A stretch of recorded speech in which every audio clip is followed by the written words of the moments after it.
What's up, guys? This is Gus from Gus Villa Jewelry. Welcome to the very first episode of the podcast. In typical Gus Villa fashion, we absolutely fudged everything up, as you're probably going to be able to see right now. There was a technical issue with the brand new screen that we had just purchased. We should have probably tested out before we went live with it, but we just said, screw it, we're going to roll with it, and it ended up being a disaster. Debated it for a while whether to actually publish it or not. We said, probably you guys are going to enjoy it because I think you're going to get a really good value out of it. So never mind all the technical aspects of it. You're probably going to see a bunch of things that look a little weird, but hopefully you like it.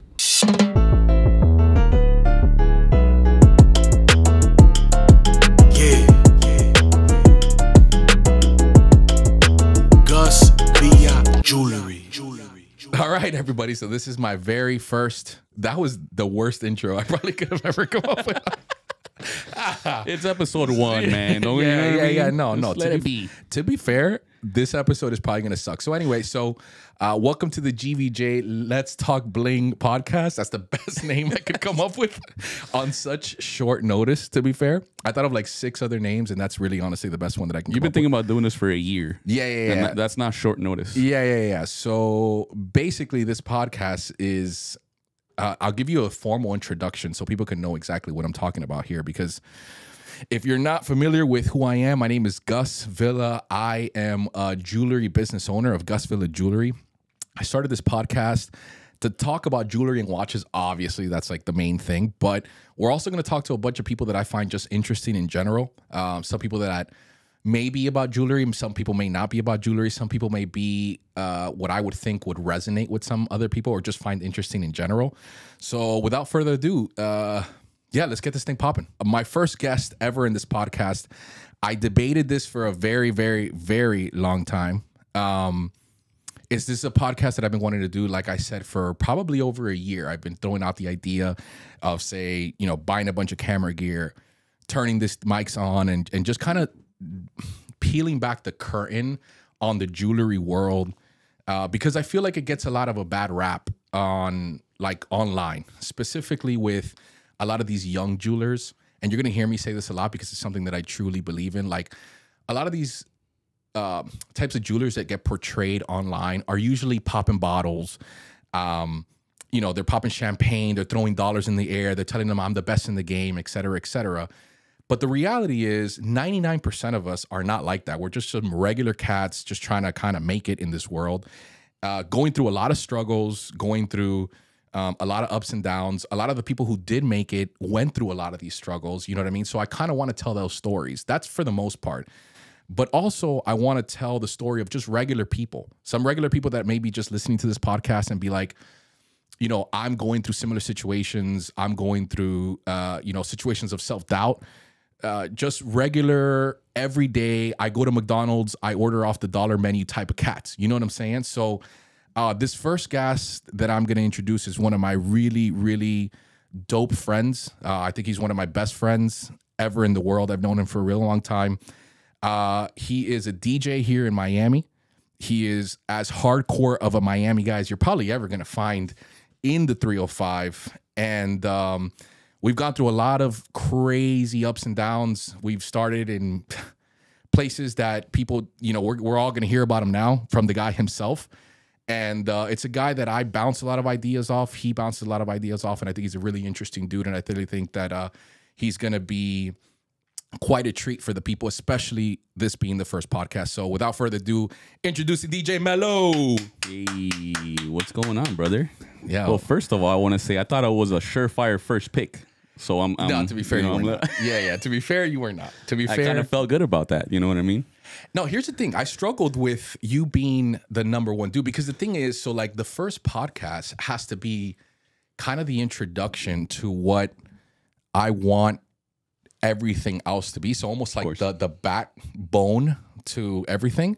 So I was like, oh my gosh, should I go get one of my jeweler friends? Should I be like, yo, dog, let's go get, big star or whatever to just kind of like set waves in this podcast. Right. But then I realized, nah, bro, like, you know what? Like this first conversation, like, look, I'll be honest with you. Like I'm nervous doing this podcast. It's the first time that I got cameras in front of me. I got a mic. Same. Yeah. Yeah. So a lot of these things that I'm going to express are just straight up like I wanted to be real. Right. So I think the first podcast that I want to do, and the reason why I debated it is because I want to do that big splash, but I also want it to sound natural and I want it to sound like cool. And I want people to hear the nervousness in my voice, kind of like how it is right now. Yeah. But ultimately, I think that I would be a double nervous if I had someone who I couldn't just be real with. Who I couldn't just be like, yo, let's talk some shit. You know what I'm saying?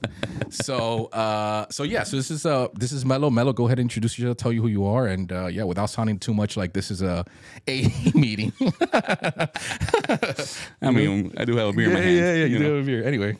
I'm DJ Melo, man. I'm an open format DJ here in Miami. Been doing it for actually in a couple weeks. It's gonna be 6 years now. 6 years. Effing years. But I'll say this, and I tell this to everybody: the first 2-3 years, and you know this, I had no idea what I was doing. Sucking ass. I was just sucking wind. It was a disaster. I wasn't using Serato. I didn't know what the Serato was.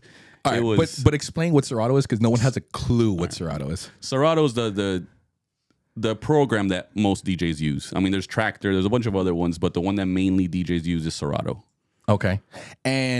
So now, like, obviously you're a DJ, right? So this is kind of what I want to dissect with most people when they come on this podcast, because you've had much success, right? You've had success now where you're playing in really big venues and you're doing all this stuff, but let's take it back, right? So let's take it back to where you didn't, and let's just start dissecting it to where you're at now. And if we get sidetracked down the road, screw it. Well, that's what we do it. So take the audience back to when you first started, where you weren't DJ Melo, where you were just some scrub ass dude who I used to know working at a cell phone store, because I was working there too. So right. Well, that's how we met. That's I mean, kind of how we met, right? It was kind of how we met. You know? So it was just basically, and there's nothing wrong with this. I mean, I was working at T-Mobile. I was going through the management thing. Sure. I want to be the store manager. I want to be the DM. I want to move up. You were such a loser. I was the key guy. Remember the key? The keys.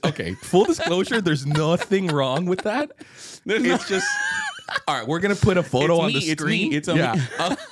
Of what you look like now, and what you look like awful. then. Yeah, he used to carry a carabiner with keys.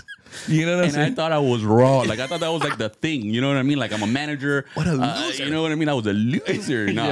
There's nothing wrong with that. You know what I'm saying? Not at all. No, hell no. No, hell no. So I was going through that, and in the back of my mind, I was married, wife pregnant, the whole thing, pregnant wife. So there was a lot of things that were happening, which are amazing things. I'm not knocking. Sure. I'm not sitting here, saying, sure, oh yeah, I'm knocking this. No, that's amazing stuff. But it did make me think a lot about, where I was going with it, what I was going to teach my daughter, right? Like what I was going to show her, things like that. So what was your plan? Like what did back then? Let's say, for instance, before you showed up? Yeah. If 6 months, 6 years, 6 years ago, what was the mentality of someone? So maybe someone could be like, oh, okay, cool. That's kind of how I'm thinking now. Right. Yeah, it was that. It was going up, being a store manager, right, at T-Mobile, which they pay great. There's great benefits. There's all kind of great things that you could do with that. Move up to DM and then just do that. Live the corporate life, right? I think, to put it in better terms, which, man, that's... I'm gonna say it's a safe route, but it's definitely a good route to go with. It's a safe route. I mean, sure. You know what I'm saying? So that's kind of what I wanted: stability. I worked for the company already since 2010, right? So I knew a lot of people. I had networked with a lot of people, and I was just moving up in the company, man. I was already interviewing for store manager positions. It was crazy. Yeah. Can I tell you? I'll tell you a secret that I've never actually commented you before, but I remember when I first met you. Full disclosure, I met him. I was an actual employee. I had traveled for about 2 years, so I'd quit my job. And the only people that would give me a job was the company that I used to work with, which was T-Mobile. This is where we met. And I met him because one of my good friends, shout out to MJ, he was the one who got me a job with Jenny, because him and Jenny work really cool. So, so my dog. Yeah. So anyway, he got me a job. And when I started working there, I remember specifically our other boy that we know knows him as well. But anyway, he told me, he's like, yo, this is my boy Melo. He's like, he's really cool, you know? And I was like, I don't know how cool he is, dog, you know? Because I would see him with the Standard. carabiner. I mean, that's standard. You still do it to this day. Standard to this day. You know. Standard to this day. I question everything. But I remember saying a joke to you, and it was like a real dark joke, like one of our type of jokes. And I remember like you sitting there and laughing, but it was like a half-ass laugh. And then you like went back into your like, you know, like I'm like incorporated or whatever. With my keys. Yeah. With your keys jangling. And I was like, he kind of gets it. He kind of gets that. I'm surprised. I'm and surprised. it was like a really. dead mom joke too. It was like something really dark. Yeah, it was a really dark one. Yeah, it was a really dark one. And then that's when I was like, okay, maybe he's cool. You know what I'm saying? And that was the first time. And then afterwards you came over to Blake's crib or to what's this guy's name? Your boy Juan. Whatever, one of our boys, and we all met up, and that's right. Yeah. But anyway, so go. Anyway, back to your. Yeah. So with all that said, so basically it was that. It was just going through that corporate life, and then essentially you showed up, man. That's the way it goes in my story, right? And we were sitting there, and it was one of those times that we were hanging out at the house. Sure. We were having beers, same thing that we're doing right now, really, but just in a balcony, and I started playing music, right? Because another thing that we bonded over was the fact that we enjoyed a lot of the same music that a lot of people really didn't know. Yeah. You know what I'm saying? Like the old Aventura. You know, let's get it. Yeah, right. Exactly. That's I don't even know if I want to tell that. No, yeah. Do it. Let's get grimy. Let's get personal. No, so we were sitting there, and that's how my story begins. That's the story that I tell everybody. When they ask me, how did you start DJing? That's where the story starts, right? Where we're sitting there, we're drunk, we're drinking Black Label, Doers. No, it wasn't even Doers. It was Jim Beam. No. Yeah, remember we drink handles of Jim Beam. Yeah, that's disgusting. I thought it was Doers, which is worse, really. Yeah, I think. I mean, whatever. They're one Who and the cares? same. Yeah, we probably had Doers at some point. For sure. So we're sitting there, we're drunk, and I'm playing music off of this little app, right? And in one of the videos that I put on Instagram, I said it as I started DJing off of this little app. It's called DJ Pro. And I just started playing music. Does the app still exist or not? The app actually is like making huge strides. Is it? Yeah, it's like out there. It's out there. Shout out to DJ Pro. If if your app is still out there, you could start that way. No, yeah, right. You could start that way. You could. Don't use DJ Pro to start. No, really? Okay. Bad advice. Sorry, my bad. I mean, you know what? Maybe I don't know. I haven't used it. I mean, I guess, but then like you're gonna eventually have to move on from it. Sure, but anyways, of course. Anyway. So that's where the story starts, and I'm playing music, and I started kind of like mixing. I always kind of had an idea. I always enjoyed DJing. It was just one thing that I never really wanted to follow. I was scared, right? I was scared to do it, right? Sure. To DJ in front of people. I did it here and there for a couple friends at like some little house parties and stuff like that, but it was just literally no pressure. Like it was either me or Pandora, right? Yeah. So I was like, me. That works. I could just put two songs together and we're cool. You know what I mean? Were you blending the songs? I remember at the time. No, it was more like song selection. Right. It was me attempting to blend them. Okay. Right, but I couldn't blend. I didn't even know what it meant to blend the song. You know what I'm saying? Right. So, and then I remember you saying like, why don't you do this like for real? Right. And that was just drunk talk. You know what I'm saying? We were drunk. I mean, to you were probably like the next day, if I would have never brought it up, you would have been like, yeah, all right, cool. We were just drunk. Like it is what it is. But it stuck with me. It stuck with me for a while, because I'm like, I realized where I was in my life. I was at a crossroads, right? Did you realize at that moment or? I realized after thinking about it, like, it was like one of those like, yeah, whatever. And then like, but then it just kind of lingered in the back of your head. Right. Right, okay. Like when the movies, when you're like, haha, and then like it just like zooms into you. Yeah. I got you. Like the Ben Affleck, hello darkness. The zoom in. The zoom in. And I was like, oh man, like, you know what I'm saying? Yeah. And so, I thought about it for a while, and then once I started talking about it more, you got into it. You were like, oh, now we're sober. Now I'm into it. You know what I'm saying? Yeah. And I think I had my ex-wife, she bought a controller for me. Like a little calculator. She did? Oh, okay, cool. It was what? Because I don't remember when it was, but my birthday came around the corner. So I asked for that, right? But it was still kind of like almost like a gag gift. You know what I mean? Like, all right, cool. Like, whatever, cool. You want to do your little thing, whatever, straight. I ended up practicing. I ended up, for a little bit, and I made my first mix ever. And it was my Osuna mix. You remember that mix? The Osuna mix was you probably don't even remember, but I don't remember actually. So I made this Osuna mix, right? Olivia was born already. She was my daughter. She was a couple months, if anything, you know what I mean? Sure. I made this Ozuna was popping. Like when I was like, oh, this guy's the next mega star. You know what I mean? Yeah. I mean, he kind of did. Yeah, but anyways, so I made that mix and I still have that mix and it's an awful, just really terrible mix. And I sent it to you, right? And here's what happened. You heard it and you loved it.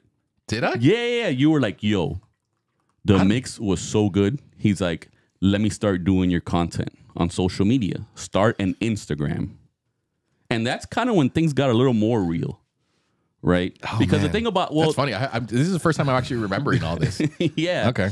So then I created the Instagram. I took those pictures in my little hat with the little. All right. Yeah. We'll put them up on the screen so you can see how horrifying these pictures were, by the way. And I sent them to you, and you were like, oh, perfect. Did I? Yeah. Jesus Christ.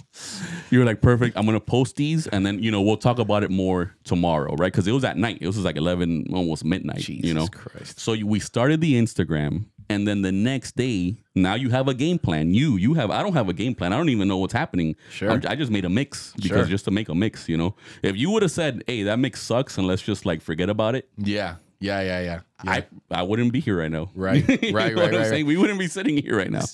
Is it more? I don't. You know what? I don't remember the mix. I think I remember. I kind of remember it, but I still have it. I'll send it to you. Yeah, it's bad. It's not good.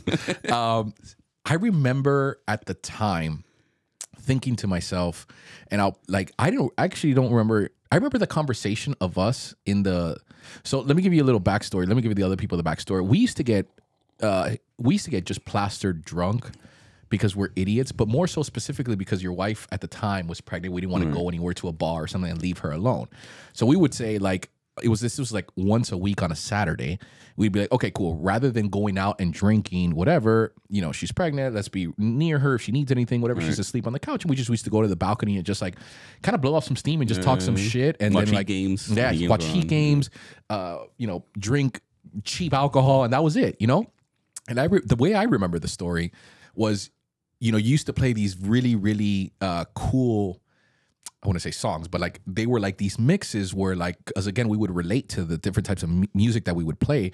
But specifically, I remember the feeling, at least when I saw the potential of it, was you would play a song, whatever song it was, and then you would play another song that was even better than the last one.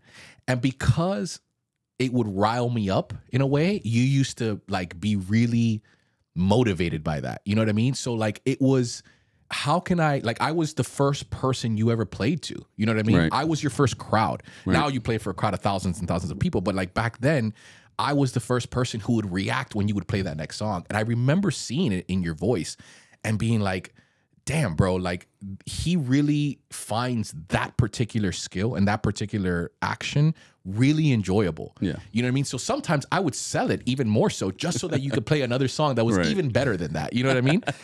And then I remember specifically your question or, you saying it and you were like, hey, why don't I like, imagine if I was a DJ? And then I said it being serious, but also like, in a satirical way. I was like, yeah, no, like let's do it. Like let's actually make it happen. Okay. And then that's how we remember that specifically. And then I don't remember the Ozuna mix, but I remember sitting there in the back of my head thinking like, man, I don't know what the hell a DJ does, right? I am completely clueless at this time. I'm just a regular dude working at the mall just like you are.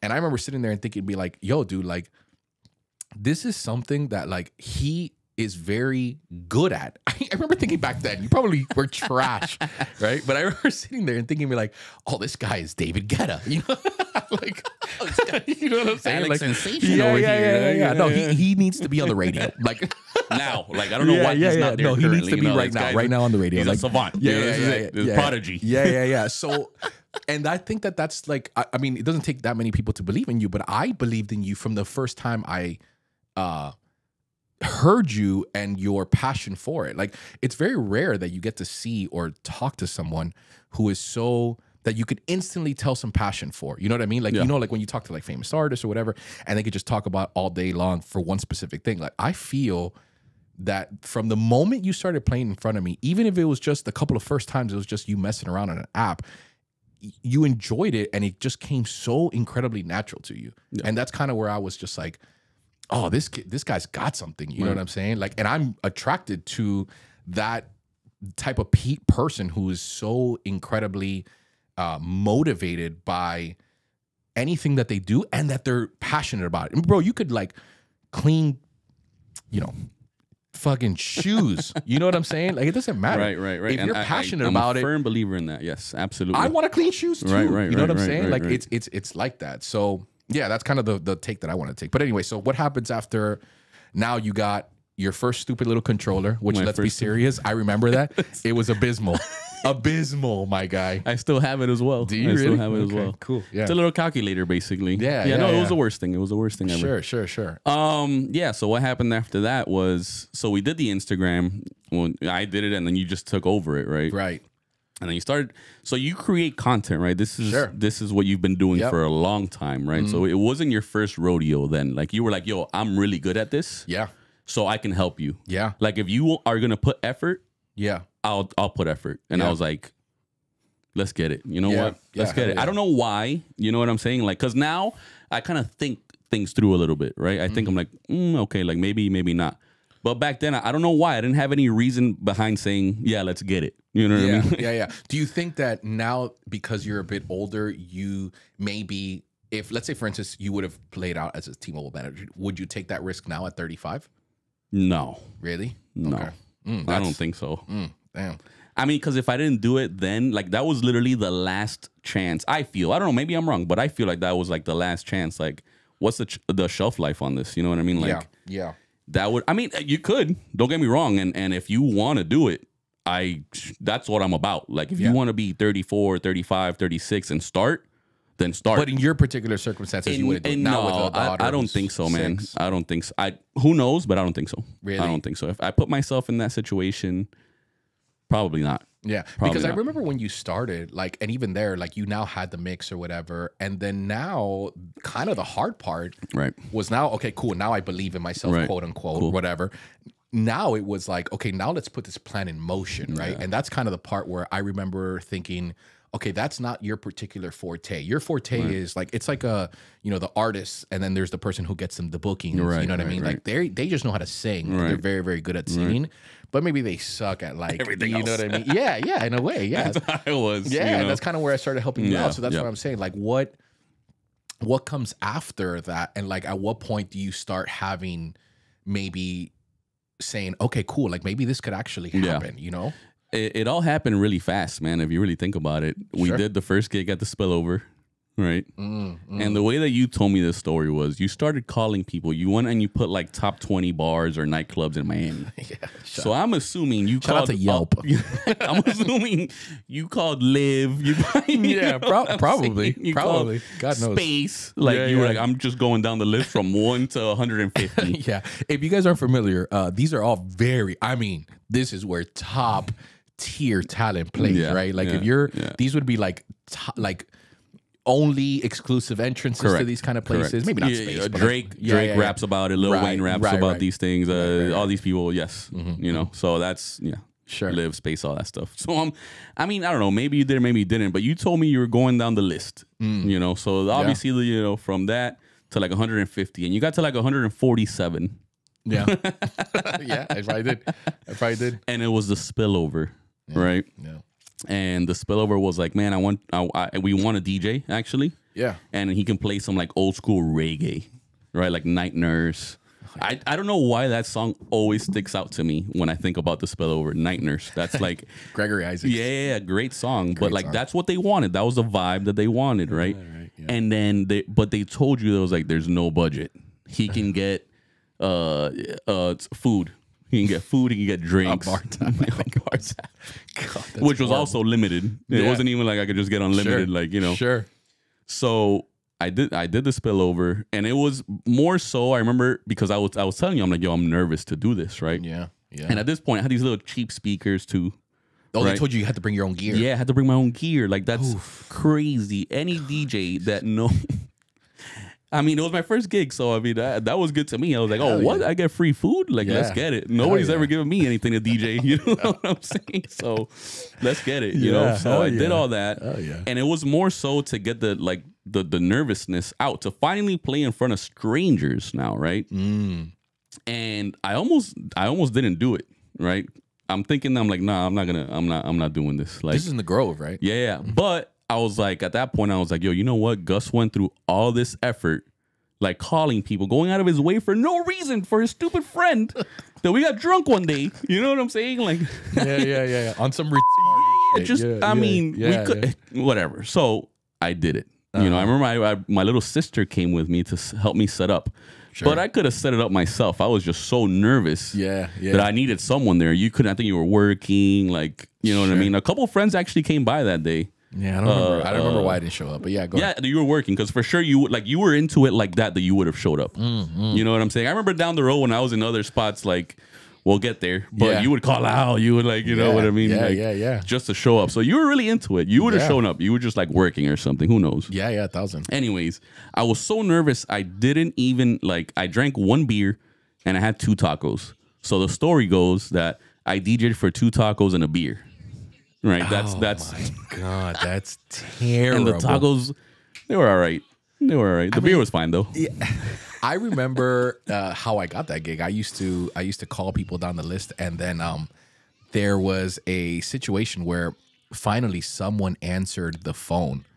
Right. And when someone answered the phone, I used to say that I was Gus from GVJ Promotions, which of course that company does not exist, by the way.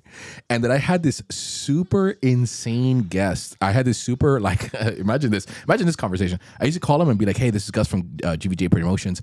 I got this crazy guest this guest DJ who's coming into Miami." And I'm looking to book some of his guests, but I just want to see if you guys have a budget and if you guys are looking for DJs. And I remember a couple of them telling me, "Oh, send me his EPK or send me a mix," you know? And then of course we didn't have any of that, obviously. So then I got you sent my Osuna mix. Yeah, which is an absolute, apocalypse of a fucking mix. And so anyway, so we get this. So I'm starting to call people from GVJ Promotions, and I'm calling these. It was GV Promotions. It was it wasn't GVJ. It was GV Promotions. Sorry, yeah. And I used to call people and be like, "Oh, I have this really cool client. He's coming in, blah blah blah blah." And then people would be like, "Oh, okay, cool. Yeah, send me his information." And then these were the top tier people, right? They would ask me, "Oh, what's his name?" And so I would say, it's DJ. Back then, full disclosure, this is the name that I gave. Wait, hold on. You told me you would not work with me if I didn't have this name. Yeah. So I came up with just the most fucking atrocious name. It was called, his name is Melo. His real name's Enrique, full disclosure. Yeah. But we call him Melo. And so I was like, oh my God. I remember KD was the man back then. So I was like, oh, it's a tarantula. So I was like, oh, it's the melantula. Which, let's be serious. That's you made a shirt. You made a shirt and everything. Hell yeah. I still want to call you that. It's the melantula. Which, come on, let's be serious. That's a horrifying name, my guy. That is whatever, dog. It's the worst. It's the worst thing. Ariel still wants me to be Melantula. He still calls me Melantula. To be fair, I don't understand how people didn't just absolutely hang up the phone when I said my name was La Melantula, dog. So whatever, dog. This Melantula, which, come on, let's be serious. It's a terrible name. I used to get him and be like, yo, this guy's coming in. So I didn't of course, everybody just hung up the phone on me. Yeah. But I was determined to get you one gig. Colin from the Spillover, shout out to Colin. Shout out Colin. Who even knows where he's at? Answers the phone. He's like, hey, listen, I can't pay him, but I need him. I could pay him with a gig or whatever. And then that's when he called me out. So at that point, I couldn't be like, oh, well, he's a prestigious DJ. He's not going to do that. You know what I mean? So what I did was just all right, you know what? He called me out, but I was, I knew when to kind of peel it back. Right. And I was like, you know what? He could do it. He's like, I could pay him a tab, but he needs to play chill reggae music. And I was like, oh, awesome, man. He has a reggae mix. You did not have a reggae mix at all. And that's when I called you. I was like, Babo, make a reggae mix and make it today. And then that's when that's when you didn't even know about reggae mix. You didn't know about reggae. And so then that's what I was old school reggae like that. And here's why that story makes sense, because I told you were like, what kind of reggae do you like? And I told him, bro, just play a little Gregory Isaacs. And you were like, oh, okay, cool. I don't even know who he is, but I'll download it. And you made the mix based on what I told you. But ultimately, that's how I got you that first gig. And then I remember you calling me and saying like, bro, I'm in the parking lot and I'm not going to walk in here and do this gig. You know, because you were so nervous. Yeah, it was. And I was nervous working at T-Mobile like a jerk off in a complete different city and be like, bro, you got to walk in there, dog. Because otherwise, like, I didn't just do all of this, yeah, all this cold calling. Yeah, all this cold calling for nothing, dude, because that's what it was. You know what I'm saying? Right. So when you actually did it and then you posted that picture on Instagram at the time, I was like, oh my God, he actually got out of the car and actually did it. It was... That we'll post that picture up too, because that's a legendary picture. Legendary. The table's like 3 feet tall. Like it's it was the worst. Just an awful setup. Yeah. An awful setup. It was the worst. So I mean, obviously getting those cobwebs out, right? So now you shake it off. Now you got your first one under the belt. Yep. How, what happens next? What's the next move? I mean, I was still. I did it, but I was still like, I don't want to do that ever again. That was awful. That was like I think. And you know what's crazy? Like right? I don't think I even told you this, but like I went off the rails a little bit, right? Because he kind of gave me a little flexibility. He was like, yeah, just mainly reggae, right? And I was like, okay, mainly, but I could still maybe venture off a little bit, right? Sure. So I kind of got into like some like 50s rock and stuff like that, and then he came by and he was like, yo, just stick to the reggae, dog. And I was like, oh, okay. He corrected it. So I bombed, in other words. In other words, you sucked. So I sucked. You know what I mean? So they overpaid. They should give me one taco. You know what I mean? 2 tacos and a beer, papa. That's gangster. Exactly, man. So after that, you kept calling. Yeah. After that, you kept calling. Yeah, sure. And then who'd you call, bro? Mo. My boy Mo. My boy. Shout out to Mo from Hookah Village. Shout out to Mo, man. I talk to him here and there still to this day, man. Yeah. To this day. To this day. Yeah, you called Mo from Hookah Village, and Mo was just like, yeah, whatever. Like anybody could have called. I don't know what he was into at the time, but he was like, I got $100 for him to DJ for like 5 hours, and I was like, $100? Are you kidding me? Like, really, that was a big budget back then. Right? I mean, for me, it was. No, it wasn't a big budget for anybody. Sure. No, for me, that was like $100. Now I'm getting paid, dog. Like, that's if I do this once a week, that's $400, man. Like, that's like a car payment with insurance and all that. You know what I'm saying? Like, so I was like, yeah, let's get it. Didn't think twice about it, and then I showed up. I remember that day. I remember when you showed up and did the same thing. And I did this, and that day I wasn't going. Because that was a bigger venue, right? So let's explain. Hookah Village is like an actual... Hookah Village, Yeah, it's an actual place where there are people that show up to party. Right? And they want to go in there and they want to see a show. Right. Okay, guys, it's not Live, right? It's not 11. No. It's maybe 500 square feet, maybe a little bit bigger than that, maybe 1,000. Yeah, no bigger than that, though. BYOB, bring your own beer. You know what I'm saying? We're going to sit down. We're going to serve you hookahs. And then you'd have a DJ in the back that would play the music. You know what I mean?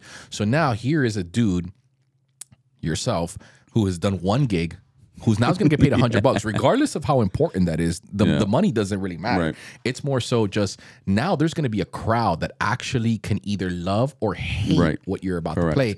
And you have, more importantly, a crowd in front of you. Yes. The crowd that's there for that.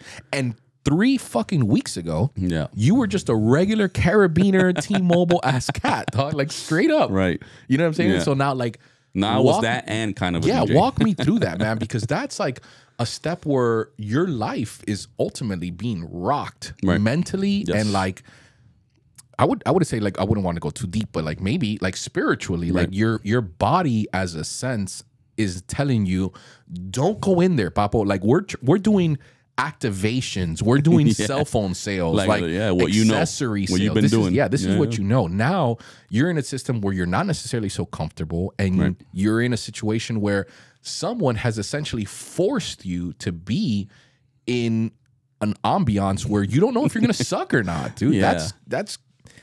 That's crazy. Most people are not willing to pop open that door and say, all right, let's fucking get this, dog. You know what I'm saying? And they wouldn't be wrong, man. And they wouldn't be wrong. Like I mean, maybe they would be wrong. I don't know. But if they chose not to go that path, because this is still hard to do. Sure. Right? Like, okay, DJing, whatever. But being up there, being nervous, like being stressed out. Yeah. It's I had never been that stressed out in a while, bro. At that time, I was like, oh, this is crazy. Like, what am I doing? I'm sitting in the parking lot and I'm like, I'm not going. I called you to tell you that I'm not going. I didn't call you to ask. But you didn't tell me you were going. You just told me you were nervous. Maybe when you heard my voice, you were like, okay, cool. Yeah, right. I don't know. But when I made the phone call, right, I was telling you like, yo, this is where it ends. You know, because I'm not gonna show up.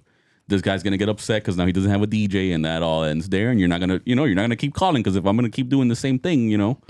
So I remember I called you, and you just literally were like, bro, you're gonna go in there, take 2 shots. I had there was a liquor store next door. So, but I think I had brought you had brought a bottle of caña, Flor de Caña, Nicaragua. Yeah. So I took the 2 shots and I was like, oh man, I'm gonna sit here for another 5 minutes. And you hung up. You were like, you're gonna walk in there. You're gonna take 2 shots. You're gonna walk in there. And I was like, it's a pep talk you needed. Yeah, no, that's all you said, literally. And I'm like, I'm working. I gotta go. And I was like, all right, here's the 2 shots. I waited like another 10 minutes. I got there an hour early, so I had time. Yeah. And I walked in, bro. And I walked in. I met up with Mo. I'm like, hey, Mo, I'm Melantula. Horrific. He's like, oh, yeah, you're the DJ. And in true Mo fashion, Mo was like, yeah, it's a tryout, so you're not getting paid today. Oh, wow. Right? So he told me, I didn't get paid for it. I didn't get paid for it. And I was like, you know what? I'm here now. Like, what am I going to say? Yeah, like, shit. You're out there. So I did it. And it wasn't good. It wasn't good, but the crowd probably didn't know any better. Like it was a very Cuban crowd, and that's the first time I ever heard like Cubatón like that. You know, was it that night? Really? Yeah. Okay, cool. Because I heard a couple say Luis Manuel, things like that. But no, these people were telling me like guachineo. You know what I mean? Like not guachineo, like let's get it, guachineo. You know what I mean? Yeah. But like it was the first time I heard guachineo. So like they were kind of in a way like coaching me through it or something because they would come up to me like, hey, play this. And like it wasn't even like requesting it. Like they were just like, yo, this is kind of what you're gonna do. Yeah. And like we'll take it from here. Like, if you do this, we're gonna party. In other words, Right. So I did that. End of the night, Mo was like, hey, can you do every Friday? Oh, he offered you on the spot. Yeah. Oh, I didn't know that. Yeah. He offered me on the spot. He's like, can you do every Friday? And I'm like, yeah, of course I could do every Friday. And then And then what do you feel like was how you, so in essence, like the way I remember it is this particular little lounge, this Hookah Lounge, was kind of like your university into becoming the DJ that you are now, right? Because like I remember the first time I went over there and saw you play, it had already been like 3-4 weeks. At the time, to give you guys a background, I was working at American Express, right? So like I was going to work at this call center and I worked until 1 o'clock in the morning, and I worked in Plantation, Florida, which if anybody's familiar with the South Market, this hookah village is damn near like South Kendall, right? Goes on Miller. Yeah, it's Kendall basically, right? Yeah. So I'd have to go from Plantation, get out of work, and then go see you. So I couldn't see you. So the one time I could actually see you, I went over there and I remember seeing you like the 3rd or 4th time or however the hell long it was. And I remember sitting there thinking and be like, oh my God, like again, let's be serious. Like I'm not Dr. Dre here. I don't know what the hell talent looks like, right? But I remember sitting there and be like, oh damn, like this guy even sounds different from the first times that I got there, And at that time I had already told my boy to go over there and take some pictures of you. Your boy, I have a boy that's a photographer. I have a boy that's a photographer. He's not a photographer at all. Like shout out to Mike who had just had a camera. MTM, my dog. Yeah. My dog Mike, he had a camera and he's like, oh yeah, I'll go shoot your boy. And like he of course had no idea what the hell was going on, but we have these images. You're gonna see them now. I think there was one like with like a silhouette of like you fucking just blowing smoke in the air like a loser. I think there was one like that. God, That's awful. It was just awful. And we make flyers out of it. My little espejuelito. Yeah. You had glasses on like a total loser. It's still nothing changed. It's just that I was DJing. I was still showing up in cargo shorts. Yeah. But guess what though, dude? Like you were doing it though, man. You were doing it. And then this is where kind of like it transitions from, at least from my perspective, it's just like, okay, cool, like now you go from just being a regular dude who is gonna go the corporate route, who has all these corporate decisions and this corporate outline played out for him, to where like oh man, like someone's paying me to do what I love. Now having a stream of income. And now I have another stream of income. But now it's teetering with the fact that like I love this. This doesn't seem like work. And when you go to work, it does. And I think that that's the pivotal part of a lot of people's lives when they realize, damn, dude, like now what I love, I don't see the hours counting. But when I go to work, I do. And then that conundrum is enough for some people to put doubt into where they start saying, oh, can I quit my job and actually go and do something? Right. You know yeah. what I mean? But most people don't even get there. Yeah. You know what I mean? Like the problem is getting over the hump. Why I don't know. I don't want to sit here because I'm on your podcast and give you credit for it, but if you weren't around, I wouldn't have done it. No, I think you would have. No, I definitely think you would have. I think you would have because like that, some people just need a nudge. Some people just need a kick in the ass and then they'll just kind of go off and do their own thing. Once I feel like, at least for myself, like once you get a little taste of that, then you can't go back. At that point, yes. I mean, at that point, yes. But getting over the hump and actually doing it, right, it was the hardest part. Once I got the taste of it, absolutely, that's all I wanted. But at what point did you get the taste of it? Is what I'm asking. Yeah, like the first time that I dropped the volume on the controller and everybody was singing. That was a beer being poured, by the way, guys. We're out here drinking, dog. This ain't you know what I'm saying? This ain't a podcast for this ain't family. This ain't for Disney Plus. Yeah, Pablo. This ain't water. We got these cups. All right, let's be real, dog. But yeah, once you get the feeling of rocking a crowd, right, of controlling a crowd control, and all that stuff, I think. You know, it's like you said, there's one thing that you mentioned, like taking it back to the balcony days, is when I would play and I would see you react to a song. That's what it's about for me. Yeah. Right? That's what it was about. I didn't think about nothing else. I didn't think about the business side of it. I didn't think about the politics of it. I didn't think anything, but I just want my crowd, if it was you or the other 50 people, whatever it was at Hookah Village, I want them to like enjoy it and have a good time. That's what I was about. And me being able to give that to them. Right, with like what I love to do. Right. So I think that's when I was like, all right, like let's keep this rolling.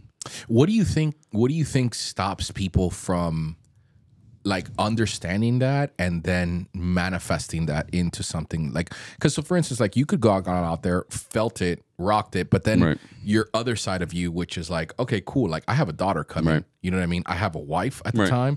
I have this nice corporate cushy job that pays me well. You know what I mean? I could easily just be like, oh, you know what, dog? I'm just gonna keep this as a hobby, and like, and that's Gucci, fool. Like that's Gucci for most people.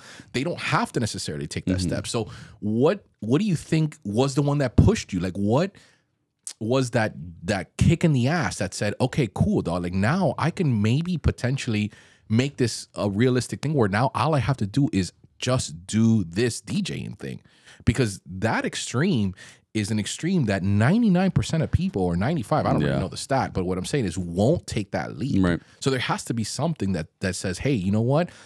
I like this, or I enjoy this enough to take advantage of it. So once all that started like rolling, I would still think a lot, right? Because that's, again, like you said, it's like a shock to the system, right? Huge. So now I'm thinking ego as well. Everything, man, really. And I sat there and I thought about it, and I was like, all right, if I'm going to do this, like, why? What's going to be the reason at least? Because I'm risking a lot here, right? And I might lose a lot here, right? But if I do lose a lot, what is it going to be that what's going to be the only win that you have? And I think that what I came to the conclusion of, the win that I had was for my daughter to see that I followed like my dream, right? Because I want her to do that. I don't want her to make the mistake of... How old was Olivia then? She was... Maybe just born. Yeah, she was just still under a year old, maybe a year old, if anything. You know what I'm saying? But I knew that eventually she was going to grow up. And if I did this, she was going to grow up and see it like she's seeing it now. Now she's starting to see it. Like now she says, I want to be a DJ. You know what I mean? That's dope. And now I can literally, within the last couple months, she's getting old enough where I can tell her. Like the reason, like on the way here, right? When I'm telling her I'm going to do this video and all this stuff. And she's like, well, I thought you were just a DJ. I'm like, yeah, but now I'm doing videos and stuff. I was like, you know why I'm doing this, right? And she's like, why? And I'm like, so you can see that you could follow your dream, and you don't have to wait to be 27 and have all this other stuff that you're going to have to like You know, I don't know what the word for it is, but like that you have to think about, right? No, you could be already at 14, 15, 16. Start working on what you want to work on. You know what I'm saying? And try things, and don't think that you have to fall into that rat race. You know what I'm saying? Like, you could follow your dreams. And if it's one thing that I can leave behind, even if I fail, even if I don't make it, is that your father followed his dream. That I think that's what probably did it. Definitely. Cheers to that, man. Cheers to that. Jesus Christ.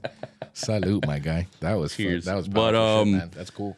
But yeah, man, and you know, I mean, at the end of the day, it was my dream. It was something that I always wanted to work with music, right? I remember when I was in high school, I used to like rap, and I used to try to make beats, and it was you can imagine that I was a disaster as well. Your voice But, is yeah, like, no, it's the worst. Yeah. just a kick in the nuts. Can you You know what I'm saying? Just awful. I mean, I can end the podcast with a freestyle if you want. We'll do it. You know what I mean? We can get it, dog. We can get it, but Nah, but you know, so. And then, you know, DJing just stuck always. Like, it always did. You know, like I said, I would still do it. I would do it at friends' houses, things like that. So it was always something that was there. It never went away. It never went away. And now it actually became something. And I realized this never went away. And now it's here.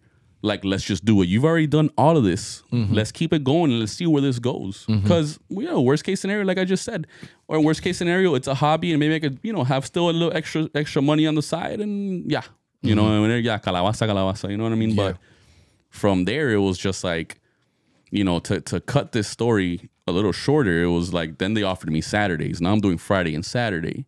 yeah. And now I'm still posting. Well, you were still posting. You were posting. You were making all the captions. Yeah, and yeah. we were rocking and rolling, man. Like, Sure. that's how, like, my Instagram page back then did a lot better than what it's doing now, like, which is crazy. Yeah. You know what I'm saying? Like, yeah. and it was whatever, that whole thing. Like, it was a lot of stuff, but you were handling it. Now my friends are actually starting to notice, right? And notice that actually things are happening, because a lot of my friends, when I told them as well, I told Blake, Blake, one of my, we met because of Blake, you know, also. Sure. Melo, who's my boy, my barber, my dog. Like, I would tell all these people, my mom, everybody, my brother, my sister, anybody that I would start telling them, like, yo, I'm going to start being a DJ. Like, they would kind of like, you know, they wouldn't laugh at me because they loved me. You know what I mean? But now they're starting to see like, oh, like, you're actually like working now. You know what I mean? Like, and it was still like, oh, okay, cool. Like, it's like a side hustle, good for you type of thing. Sure. Excuse me. I had this high school friend, though, Laz, who used to work in the nightlife industry. He used to be a promoter. He used to have his own company. Oh, wow. And we were cool in high school and all that stuff, man. And we stayed cool after the fact. I didn't know Laz had his own company. Yeah. It was VIP Nightlife, if not mistaken. Okay. And I remember at the beginning, he was like, yo, man, I see you DJing. That's pretty cool, man. Like, keep doing your thing. That was it. But about like 3-4 months later, now I'm DJing Friday and Saturday. We were still posting. We were doing the little flyers with the hookah, the whole thing, you know, all this stuff. Yeah. And he hits me up and he tells me, he's like, hey, man, like, I have an opportunity for you, bro. And I was like, what? Because I knew. How long had you been DJing at this point? Yeah, like at most like 6 months, maybe. I don't know. Like, actually, like, DJing. Was it like, yeah, it might have been like 6, 7, 8 months around there. You know what I mean? Maybe a little under a year. There's another beer I'm pouring, boys. Yeah. Another beer. I think it's baño. Let's go. Nah, don't worry about that. So it was about that. Let's just put it out, just because I don't remember exactly. Let's just put it out like about a year that I was doing it. Oh, so you had to. These were your trenches years, right? This is where people like. Sometimes I feel that some of these new guys, maybe even in the industry of like jewelry or just in general, right? So like they just think that, you know, oh, like, you know, they see you on the flyers of like, you know, prominent clubs. We won't do any like name calling of the clubs, but, you know, big time clubs here in Miami. And they think like, oh, like, you know, just put me down with someone else like that. But what they don't know is that you had to eat that dick for a whole year, for a whole just year, like, bro. and playing at like these venues that were not prestigious, bro. I'm no offense to the place that gave you the opportunity, but like you had to go through that war, fool. Like that, you know, only 40 people inside, you know what I'm saying? Like, lights out. Yeah. I remember you sat there once and had to negotiate to get, because they cut the pay to $80. Yeah. And then now you were like, nah, we're not going to do that. No. So you went as my agent, you know, and you were like, to get me the extra 20. What a terrible agent I was DJing from 9 to like 3, 4 in the morning for $100. That's awful. it's just That's awful. My goodness, man. That's awful. But you had to get it though. Yes, You know what I'm saying? Yeah, I mean, if I don't go through that, then you have to go through it. And in any career, I think you have to eat shit for a little bit. You have to, dude. I mean, that's just the reality of it, man. Like, we're not groundbreaking any news. Right, you know right, what I'm right, saying? yeah. I just like you know, everybody knows that you got to struggle, right? Yep. But I just want people to visualize what that struggle is like. You're in a venue. This particular place happens to be in a shopping plaza, right? Yeah. This is BYOB, my Right, guy. right, Like right, this is ghetto. I mean, not ghetto, but like, you know what I mean? Like this is like not a prestigious. You're not right now. You would never put that on a flyer to be like, oh, come out. No, People come out no, to no, yeah, no. yeah, yeah. I mean, yeah. So like, what I'm saying is, this is a place where you had to learn and ultimately build the characteristics that would eventually become to, you know, would help you. So, so now you get this call from your boy Laz, and Laz is seeing you DJ in front of 40 people. Like, what is he even calling you for? I think it was just because he was my boy, and he's a very Did you positive lean guy. on that friendship? So did you say, No, hey, oh, no. so This was a random thing. I wasn't thinking about none of that. I was thinking about networking or like, I was just like, yo, you know what? I'm cool here, man. Like maybe I could get a raise. Yeah. You know what I mean? Yeah. And so he hits me up and he's like, hey man, I have an opportunity for you to open for this DJ Chaos, right? At Prohibition. And I had already seen the party, right, from his videos and stuff, from following him on Instagram. And I'm like, yo, that's a really dope party. This time Prohibition was a nightclub in Midtown Miami. Was super popping, you know what I mean? It was a lot because of him, because you know Laz was really good at his job. So I was ecstatic because I knew the quality of that he was doing, right? So I called you and I was like, yo, you're not gonna believe this. I'm gonna open up for DJ Chaos from Power 96, bro. Right? And you were like, what, dog? Whatever. We went crazy. It was cool. Whatever. We did it. There was no budget either. He was like, oh, if you bring 10 or more people, then I'll give you $100. And I'm like, bro, let's get it. Say less, fam. Yeah, because at that point, opening was like maybe 2-3 hours anyway. Sure. So I was getting $100 to DJ at a dope venue, like for another DJ that's like actually doing it. You know what I mean? Like, what's better? I'm gonna be on a flyer. You know what I'm saying with this guy? It said Chaos and Melo. Jesus. You know what I'm saying? Like that's to me at the time was crazy. I was like, bro, like that's nuts. Do you remember that first day? Do you remember like showing up? Yeah, I remember showing up. Yeah, what the hell happened? What ended up I remember happening you telling was, me, but I don't remember this. This story is fucking. You didn't go to that either? Nah, hell no. A lot of people came. You're probably same thing. The same thing. You had to work. Yeah. A lot of people came to see me, so that kind of helped me. Like, you know, a little bit, because they were like real supportive. You know what I mean? Like they were like, anything I played, they were like, yeah, let's get it. You know what I mean? Yeah. But I didn't know what it was to be an opening DJ, right? And this is why I made a video about that as well. Like because I didn't do it maliciously. I just didn't know, right? Sure. And this is what I didn't know, to not play the hot songs, right? Laz was like, yo, bring your A game. So I was like, oh, okay, I'll show you A game, dog. You know what I mean? Yeah. And I was out there ahí repartiendo, dog. I was like headliner. You know what I'm saying? Because I'm like, yo, I want to do a good job. So I'm going to play the stuff that I know is going to get this going. Sure. Right? And Chaos shows up and he doesn't say a word to me. So He's not a man of many words as it is. No. Let's be serious. He's not. So, but explain to people what that means. So, like, what is your job as the person who opens up for a headliner? So, as the opening DJ, you just set the vibe. You don't have to play the hottest songs. You play some like recurrent stuff. Does this happen in every club or just? This is to this day. To this day. You know, it's to this day. You haven't. I mean, if there is two DJs, there's an opening DJ and then there's the headliner, right? Right. So you know it's a hard job. It's actually probably a harder job than to be a headliner, I think. And if you can, like, so what do you do? Like, what do you do? Like when you show up? You play. Yeah, you show up. Nobody's there when you get there, right? So you show up, you set up, and you play. You know, I don't know. Too Close by Next. You know what I'm saying? Like something like that. I don't know. You know what I mean? Just yeah. crappiest song.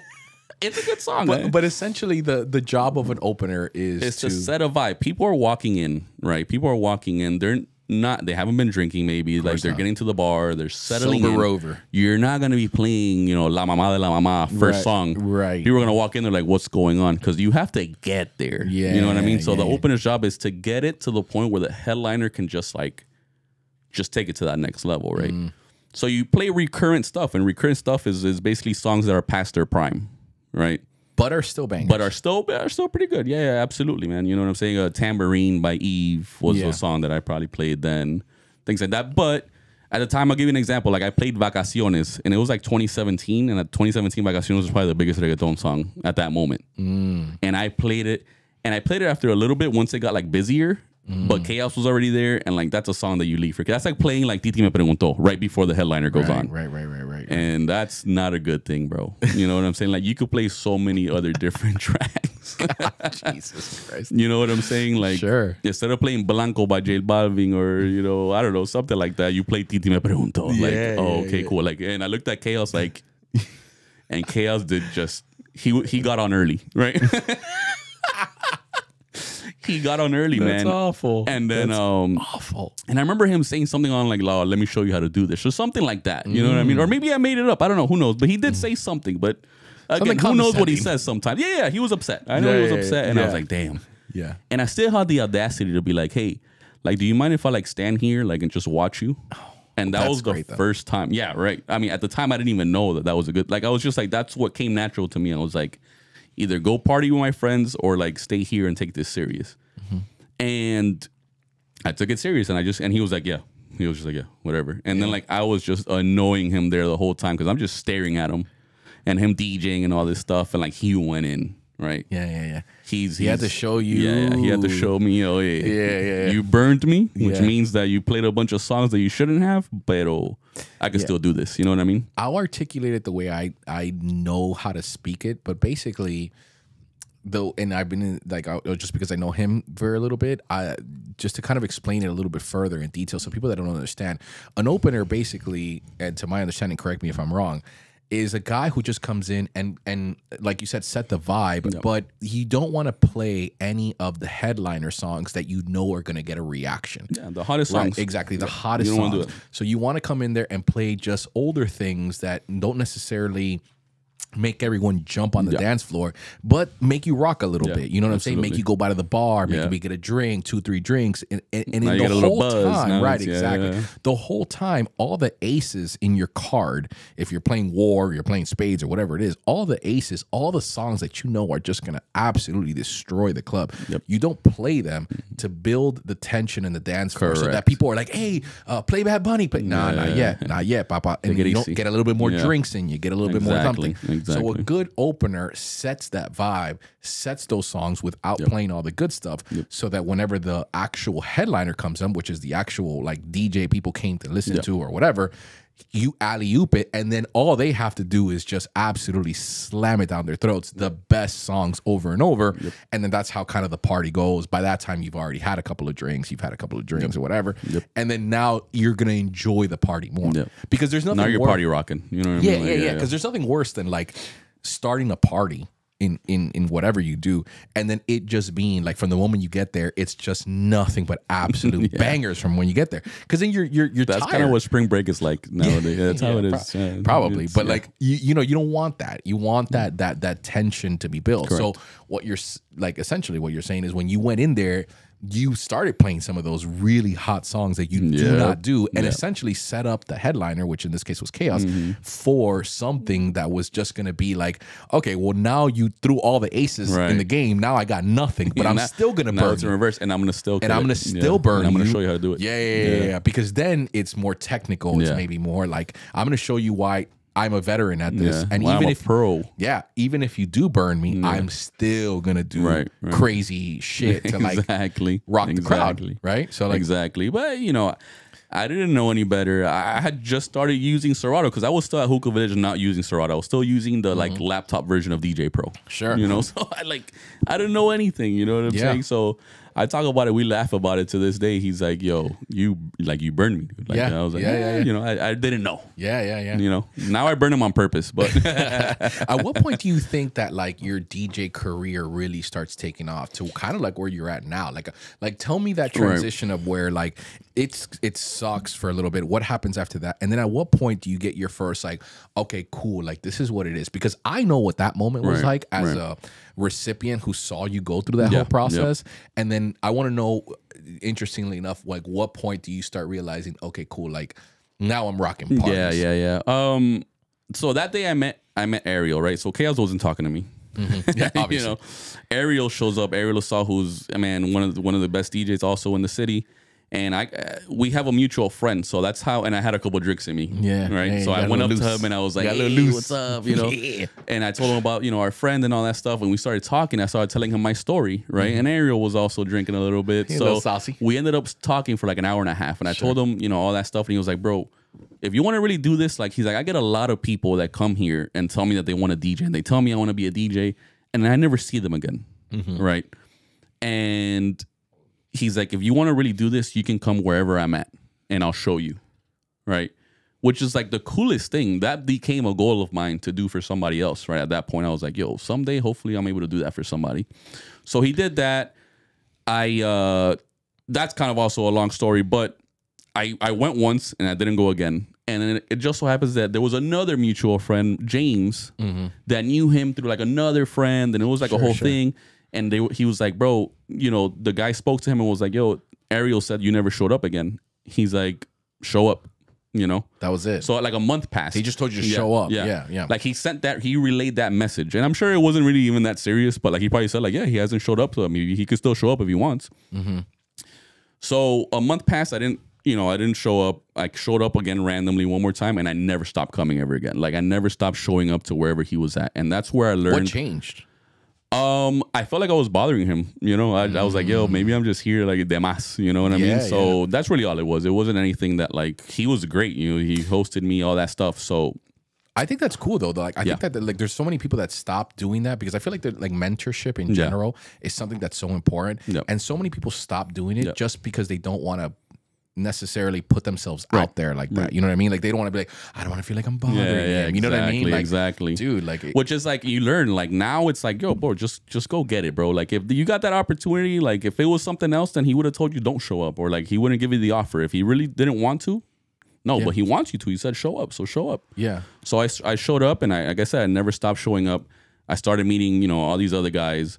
Erwin, all of a sudden Chaos was my friend a little bit. He gave me a gig. Like a private event that I did. I started meeting Gabe. Then they put me at Shots in Wynwood, which is where I would see Ariel a lot at Shots. Shots was rocking, man, and Ariel was rocking Shots.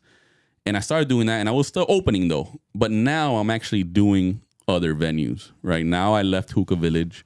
Now I'm doing Shots. Now I'm doing Prohibition because Chaos took me back. He took me now back. You're in the good graces. Yeah, we hashed it out. Whatever. Sure. And I'm doing that. I don't feel like then I still made it, but it was definitely another step in the right direction. When I feel that I still don't feel like I made it, honestly, but that now it's for real is when I met Iron Lion, right? Like, and he kind of like took like my career to like another level, right?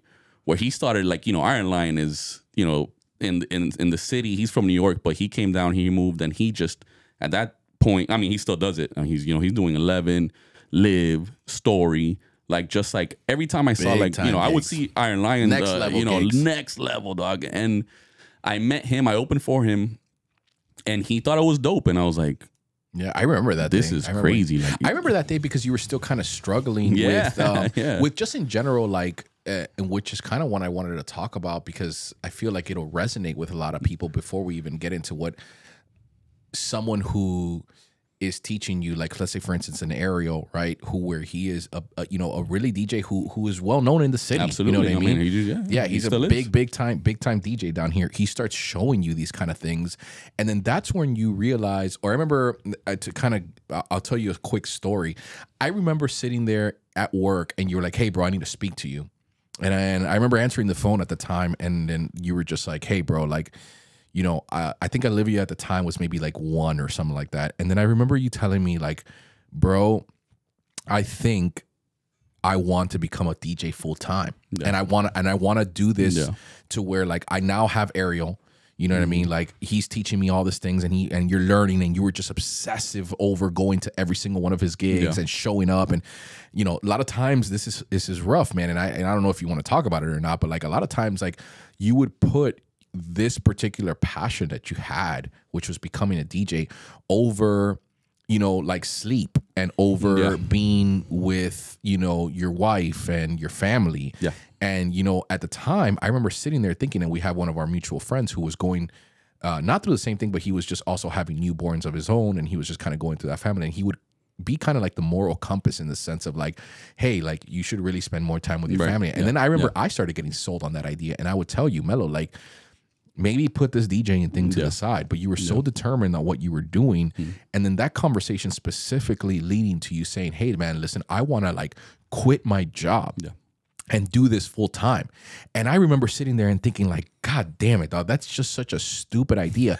And I hate the fact that I said you that. Told me that. I remember that. But it wasn't the wrong thing to say. It wasn't, man, because at the time I had a nice cushy job. You know, I was trying to, you know, do my own thing with whatever I was doing. But I remember sitting there and saying like, man, that's a crazy leap that you're about to take. Like, don't do it. You had benefits. You had a nice job. You had a manager at the time at working at T-Mobile who was allowing you to work your gigs at the pace that you wanted to do.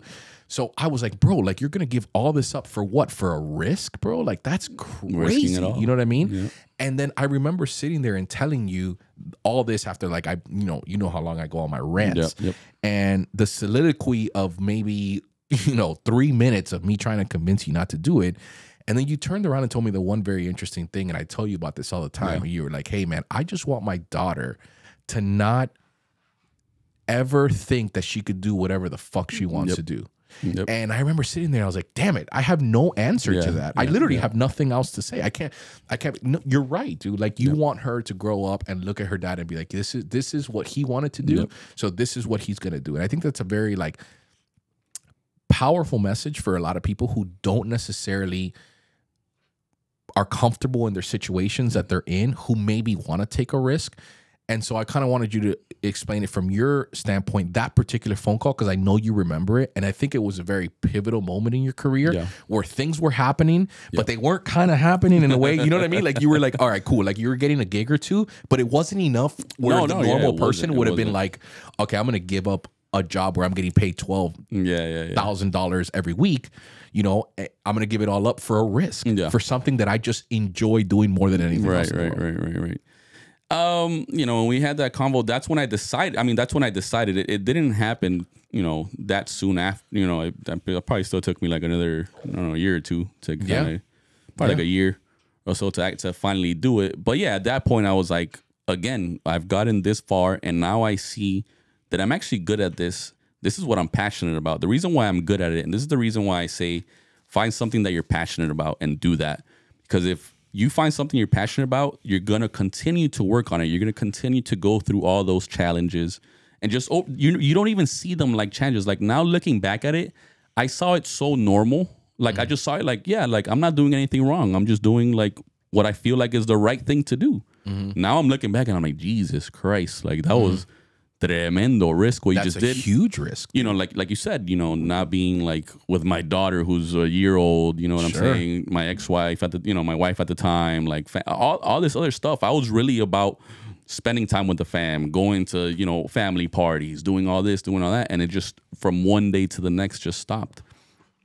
But that's what felt natural for me. Right. That's what felt natural. So that's just what I did. How do you do it though, man? Like, because, yes, it felt natural. Yes, that's cool. Yes, cool. But like, what is it? What, like, I mean, I know I told you the reason which you just told me, but like, there's one thing saying it, and then there's one thing doing it. You know what I mean? And that's a huge thing, bro. Like that's a huge thing that most people are maybe on the fence about. Right. So what do you say to someone who has that, maybe a similar situation, or just in general, who says, this corporate life that what I'm doing is not cool. Maybe I want to do like basket weaving. I'm really passionate about that or whatever.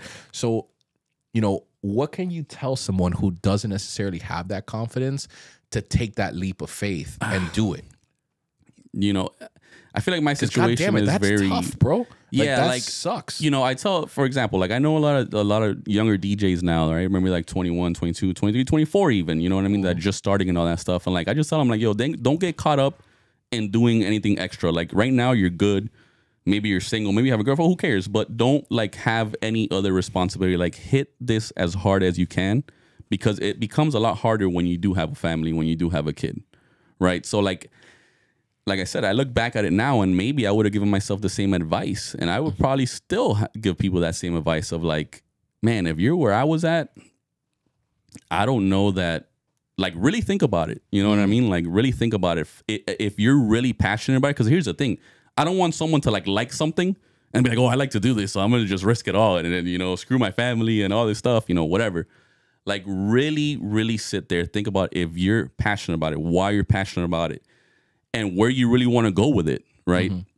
And if after all that, you know, and yeah, maybe speak to a friend, which in my case, it was you. And you still told me, like, no. And even after that, I was like, and I listened to you a lot. And even after that, I was like, nah, I'm going to still do it. I'm so happy you did that, honestly, because let's be serious, bro. I straight up tried to convince you not to do it. You know what I mean? And I thought in my heart of hearts, and I'm not saying that I'm like this fucking guru that just all of a sudden knows about everything, because I don't, you know what I mean? I'm just a fucking idiot, just like everybody else is.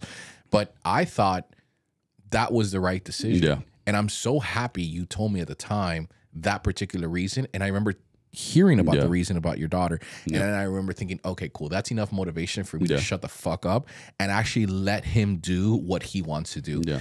And then that's really when you set that time limit and started taking things off. And then it wasn't like, oh, this is just something fun for me to do. That's when I would call you. And I remember I used to call you like at 2 o'clock in the morning, 3 o'clock in the morning, and be like, bro, I'm shuffling music. Baba, what are you doing, dog? And I'd be like, God damn, dog. Like whatever it is, you know, I was doing the whole camera thing at the time. I'd be like, oh, hold on, dog. Like, let me get, like, you know, that type of that type of motivation and that type of like insane vision and insane passion is just so like contagious, dude, where like it made me be like, oh, cool, like let me sit in at 3 o'clock in the morning and watch a YouTube video about how to do camera work, or about how to do this, or how about edit or whatever it was, you know what I mean? Like I remember wanting to be like you at some point. I remember you told me this the other day, and I was like, what, bro? Because I'm like, yo, nah, man, I'm trying to be like Gus right now.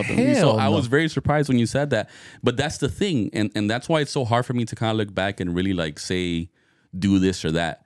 Because you know how they say ignorance is bliss, bro? I just probably didn't even know any better, too stupid to know. Yeah, I was too stupid to like realize exactly what I was doing. I was so focused on getting to what I wanted to get to that I didn't think about anything else. I didn't think about, well, what if it fails? What if it this? What if it's that?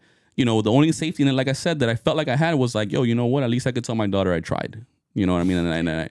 And that's all I had. Like that would have been, and I feel like that's really not the worst case scenario. Like, yo, you know what? Maybe I did lose it all, but I still have my daughter, and I still showed her that, you know, follow your dreams, bro. And no matter what, that's what it's about. Like to me in my life, once you have a kid, that's a whole other story. But you know, for her to grow up and not make not a mistake. I don't want to say mistake, but to start believing, right? Because I feel like we were raised, and this is not like a knock on our parents or anything like that, but I feel like our generation was raised to, you know, all right, go to school, go to college, and that's the end of it. If not, you're a failure type of shit. You know what I mean? That's what I was taught. Right. And I didn't want to teach her that. Like, if she does want to go to college, like, do that. You know what I mean? Like, I just want to teach her, like, whatever you want to do, work hard at it. If it's that you want to go be a doctor, go to school for 15 years, all that stuff, go get it. If you want to be a teacher, go get it. Like, just work hard towards whatever your dream is, right? And that's all I saw. That's all I saw. I saw that, and I saw my goal. So I can't really say, like, oh, you should do this or that. Like, I just didn't even realize what I was doing at the time. You know what I mean? So, like, you know, I look back and I think, man, I got lucky in certain situations and all that stuff. But I don't know who said it, but I saw a quote the other day where that said basically, or I saw it actually today, I think, that said, the harder I work, the luckier I get. Right? I think it was Pitbull that said something like that. Of course, Mr. 305, holla at him.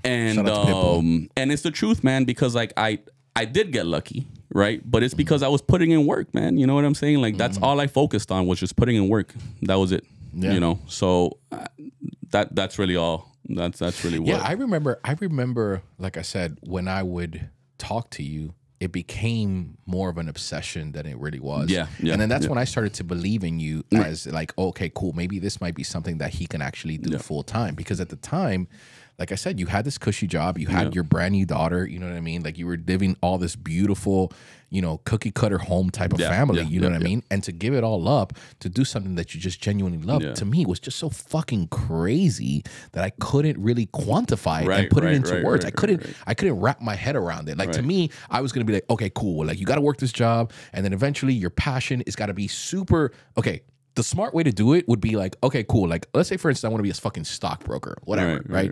Okay, I'm going to work my ass off. I'm going to get a job as like a regular, again, I don't really know how this works, but I'm going to, as a ground trader, work my way up, make so much money, you know what I mean? And then once I have years of experience, then I'm going to open up my own broker, and then I'm going to do it like the traditional way. You were doing this, and you barely had 3 gigs, my guy. That's fucking nuts. You know what I'm saying? That's what I'm saying. I look back at it. We're talking about it right now, and I'm like, damn. Yeah. Hell yeah. Maybe I shouldn't have. But, I mean, granted, now we look at it, and it's definitely something that worked out. I mean, even when I had the gigs, right? Even when I did start getting the gigs, it was still a huge risk. Like I actually quit my job. I called you too, and I mean I call you every time, basically. But I called you too, and I was like, "This is it. I'm quitting." Like I only have enough money for the next 2 months, so if this fails, I remember that conversation. God damn it, I haven't thought about that conversation in such a long time.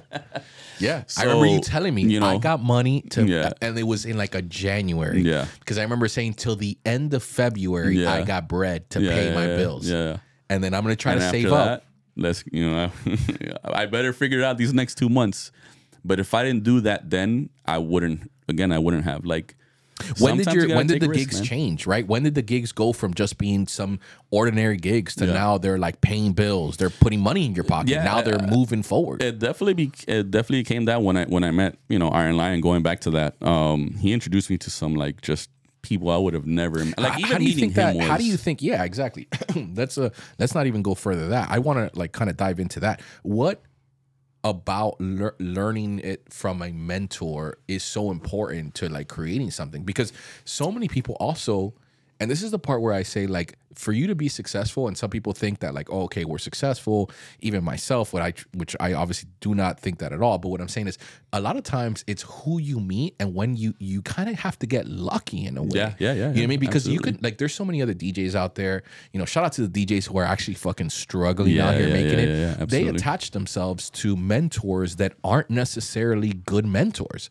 Yeah. So how were you able to, number one, differentiate whether it was good or not? Maybe you just chuck it up as luck. Yeah. But number two, how did that influence you from where you're going in your career? Because easily you could have just met some random Joe Schmo and be like, oh, this guy's dope. You know what I mean? But like, this guy's going to be at Hookah Village right next to you like a year later. Well, I mean, one thing is I kept tabs, right? I kept tabs on other DJs. Like I knew who was who. Right.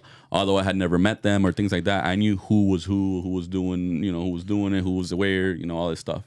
And Iron Lion, I had seen a lot and the things that he was doing, right? So I remember even that gig where I met him, it was a low paying gig, but the reason why I did it, and this is a very important thing and why I talk about budgets and stuff like that, and sometimes it's on a case to case, right? Like at that time, I was getting paid a good amount of money for gigs, and then this one was like a really low gig. It was like back to like DJing 4 hours for like 150. It was something like that, right? God, that's terrible.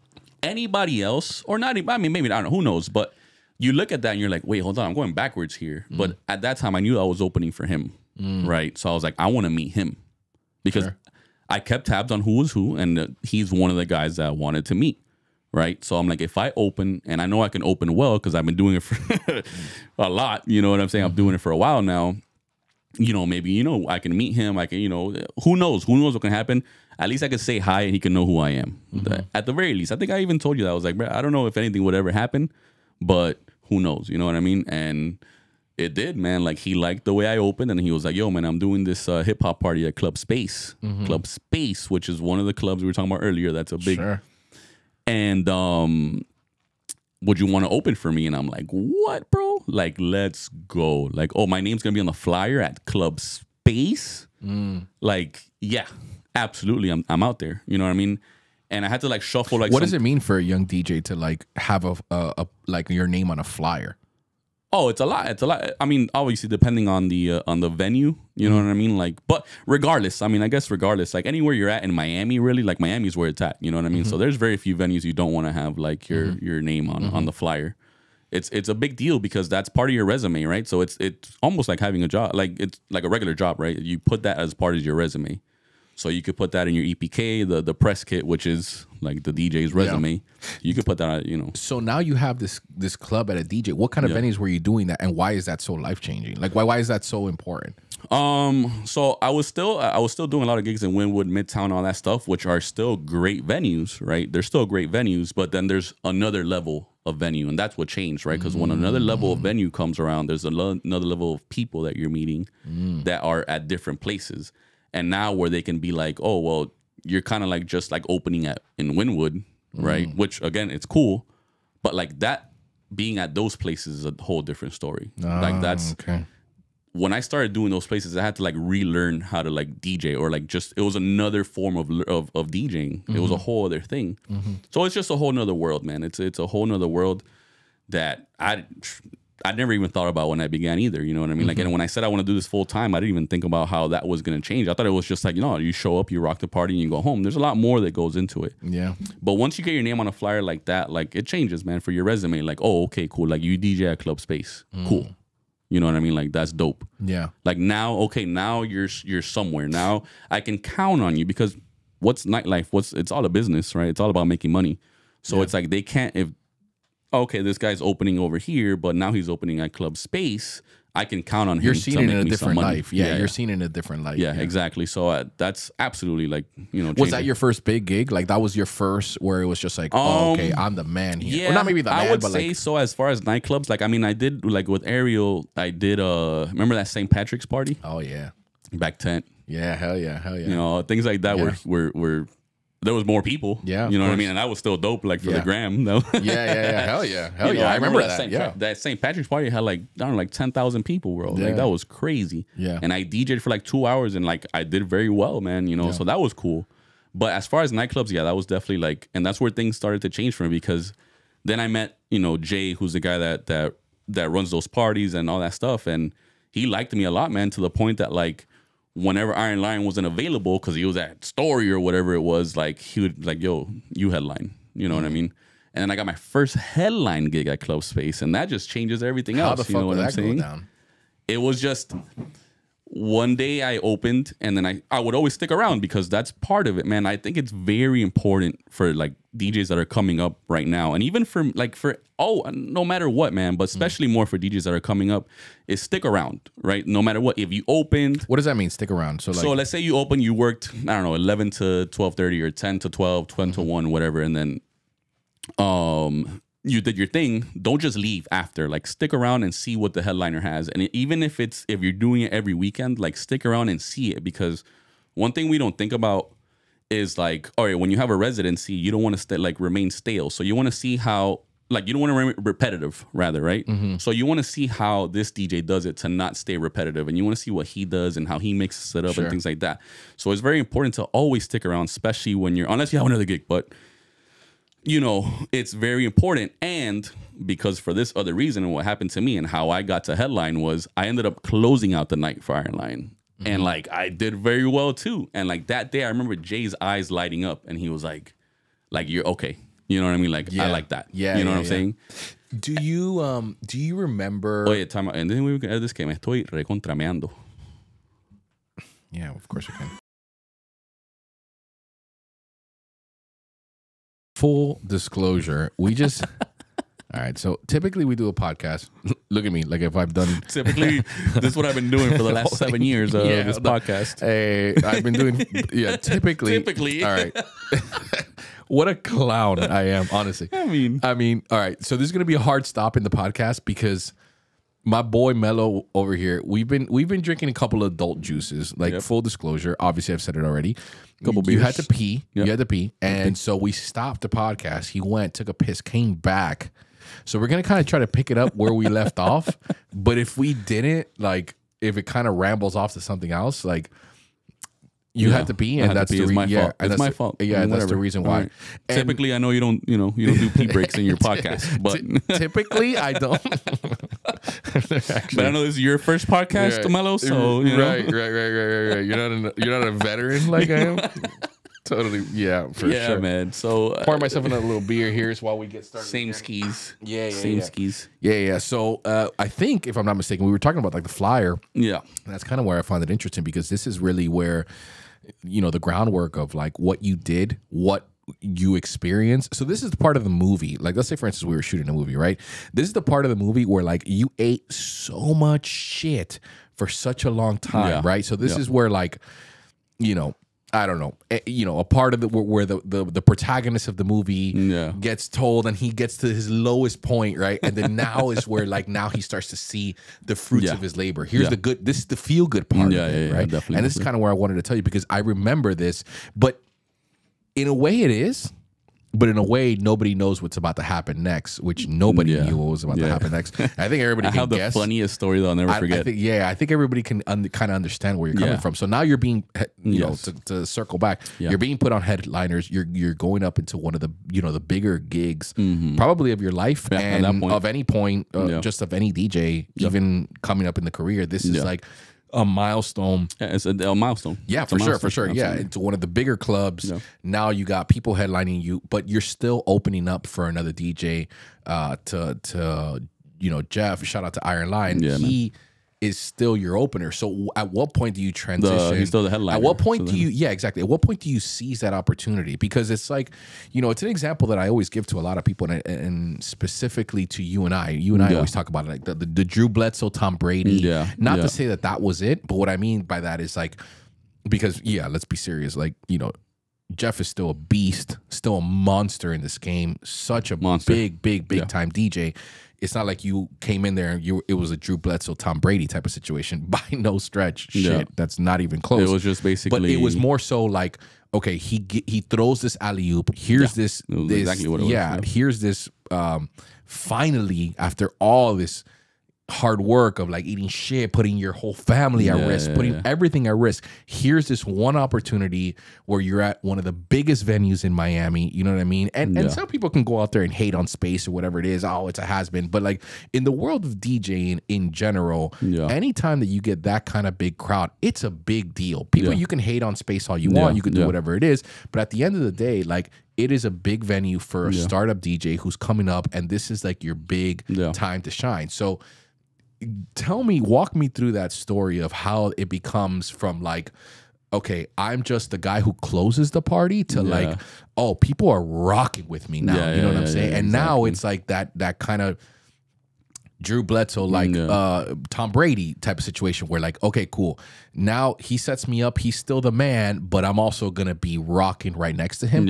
Maybe not better than him, but like now he's a contemporary. But I can hold my own. Exactly. Yeah, I can hold my own. Not a contemporary, but more so like I don't need to supervise this dude. He's rocking this party, and like I got it. Like, oh, boom, hold on. Oh, hey, next on the mic is my man DJ Melo, and he's about to rock. Say that with confidence. Yeah, like my boy's about to rock this shit. You know what I'm saying? Like, at what point does that happen? Because I feel like that changes the stratosphere of where you are as a person, where you are as a DJ, and it gives you validity in what your decisions were up until that moment. Yeah, definitely. So opening, you know, again, this is why it's important to open the right way. You know what I mean? I think that's the biggest thing that he found like good about me, right? That I know how to open. That's why I always say it's so important to open.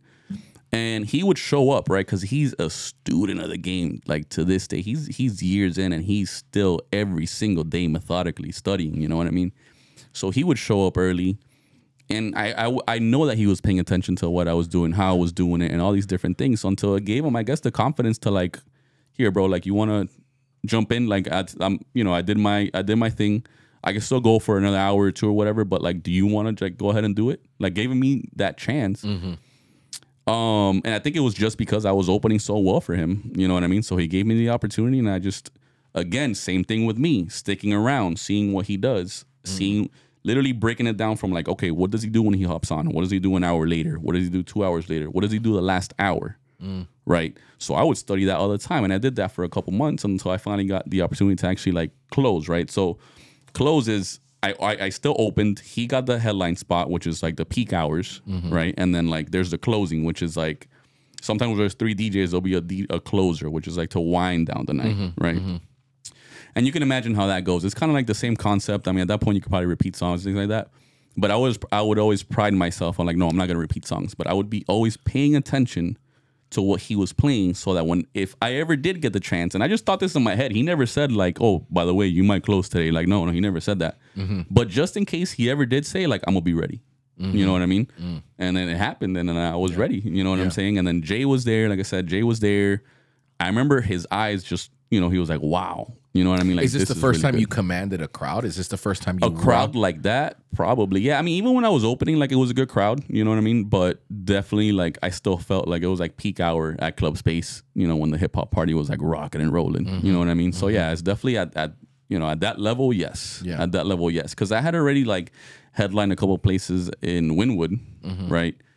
But I had never done something like much bigger. It's got to be a euphoric feeling, right? To like rock a party, you know what I mean? And it's something that I always looked at it and I always said like, damn, that's dope. You know what I mean? Like to rock a party to where everyone, and I remember being at that party and I showed up there probably a little bit later afterwards, you know what I'm saying? And then seeing you rock that party, get on the mic and just absolutely command the crowd, you know what I mean?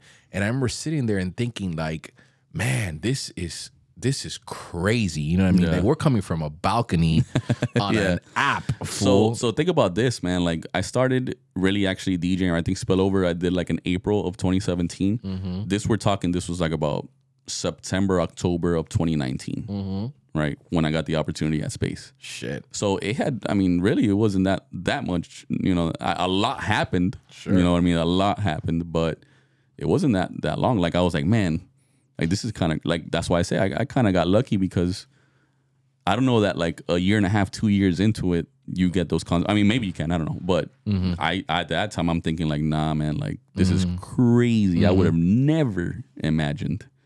You know what I'm saying? Yeah, and to get that kind of venue, you know what I mean? And to get that kind of venue and for you to rock it out. Yeah. But then full circle and how shit just kind of right when you think it's going to kind of go your way, it doesn't go your way. Yeah.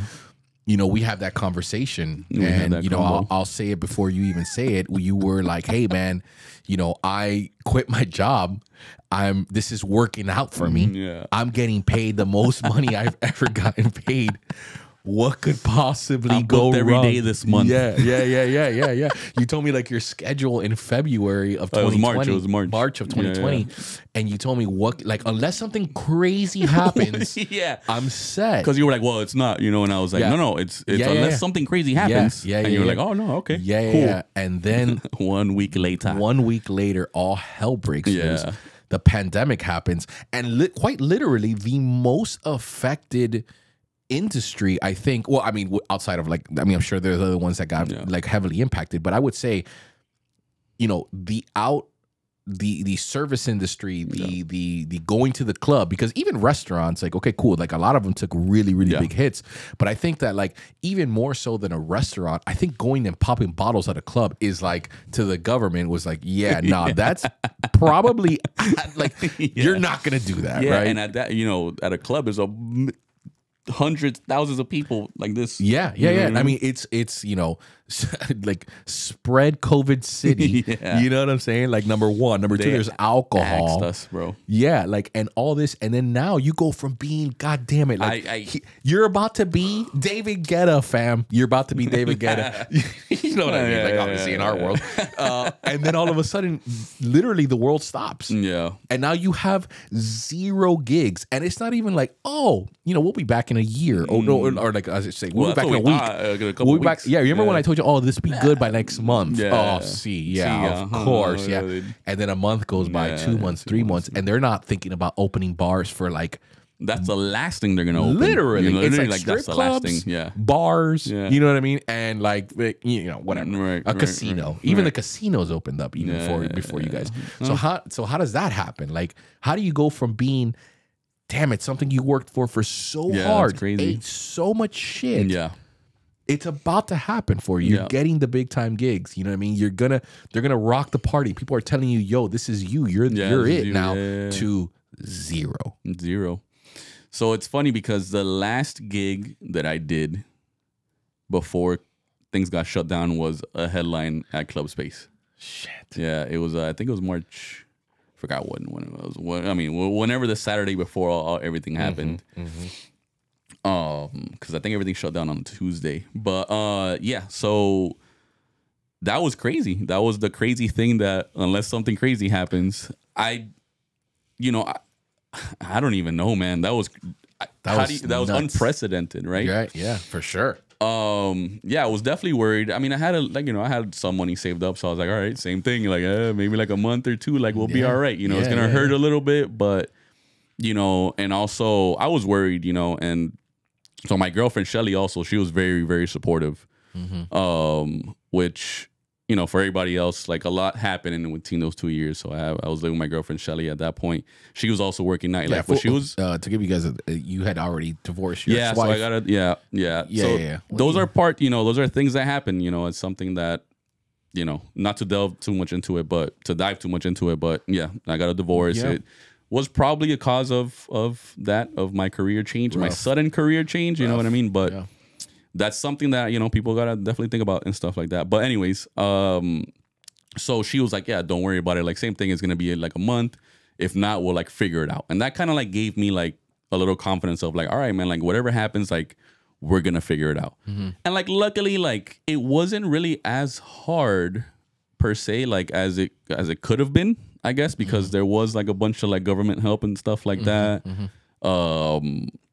We got they did the unemployment for like self-employed, because then I'm self-employed, right? So you can't get unemployment as a self-employed person because like, in a regular world, that doesn't make any sense. Yeah. But now because of, COVID and all that stuff, they were like, yeah, self-employed can also get, help and all that stuff. So between like the savings and between all that stuff, like we were able to survive, right? But then it was like, okay, but then what happens when things do open up again, right?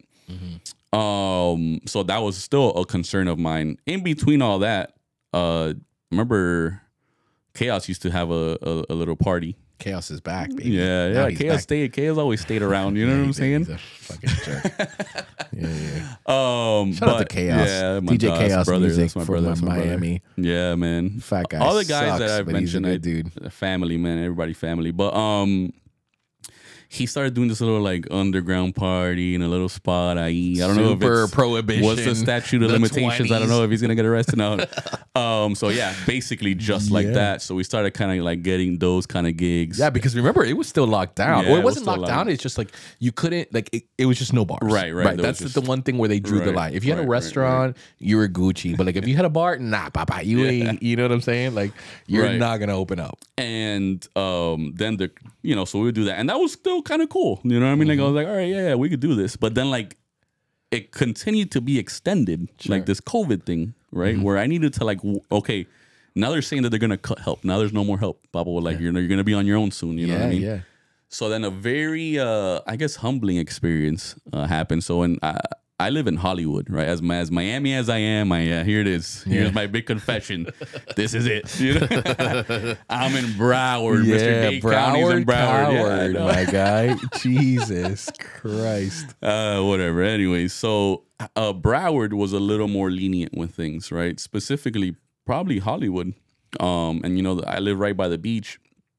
And one of my boys, Joey Trax, he likes shout out to Joey, the man, the beast. He's always in the mix. Joey too, Trax. dog. Like, so he was at this bar. Like, I guess it's a bar. Yeah, it's a bar. It's a bar. It's a shit bar, but it's a bar.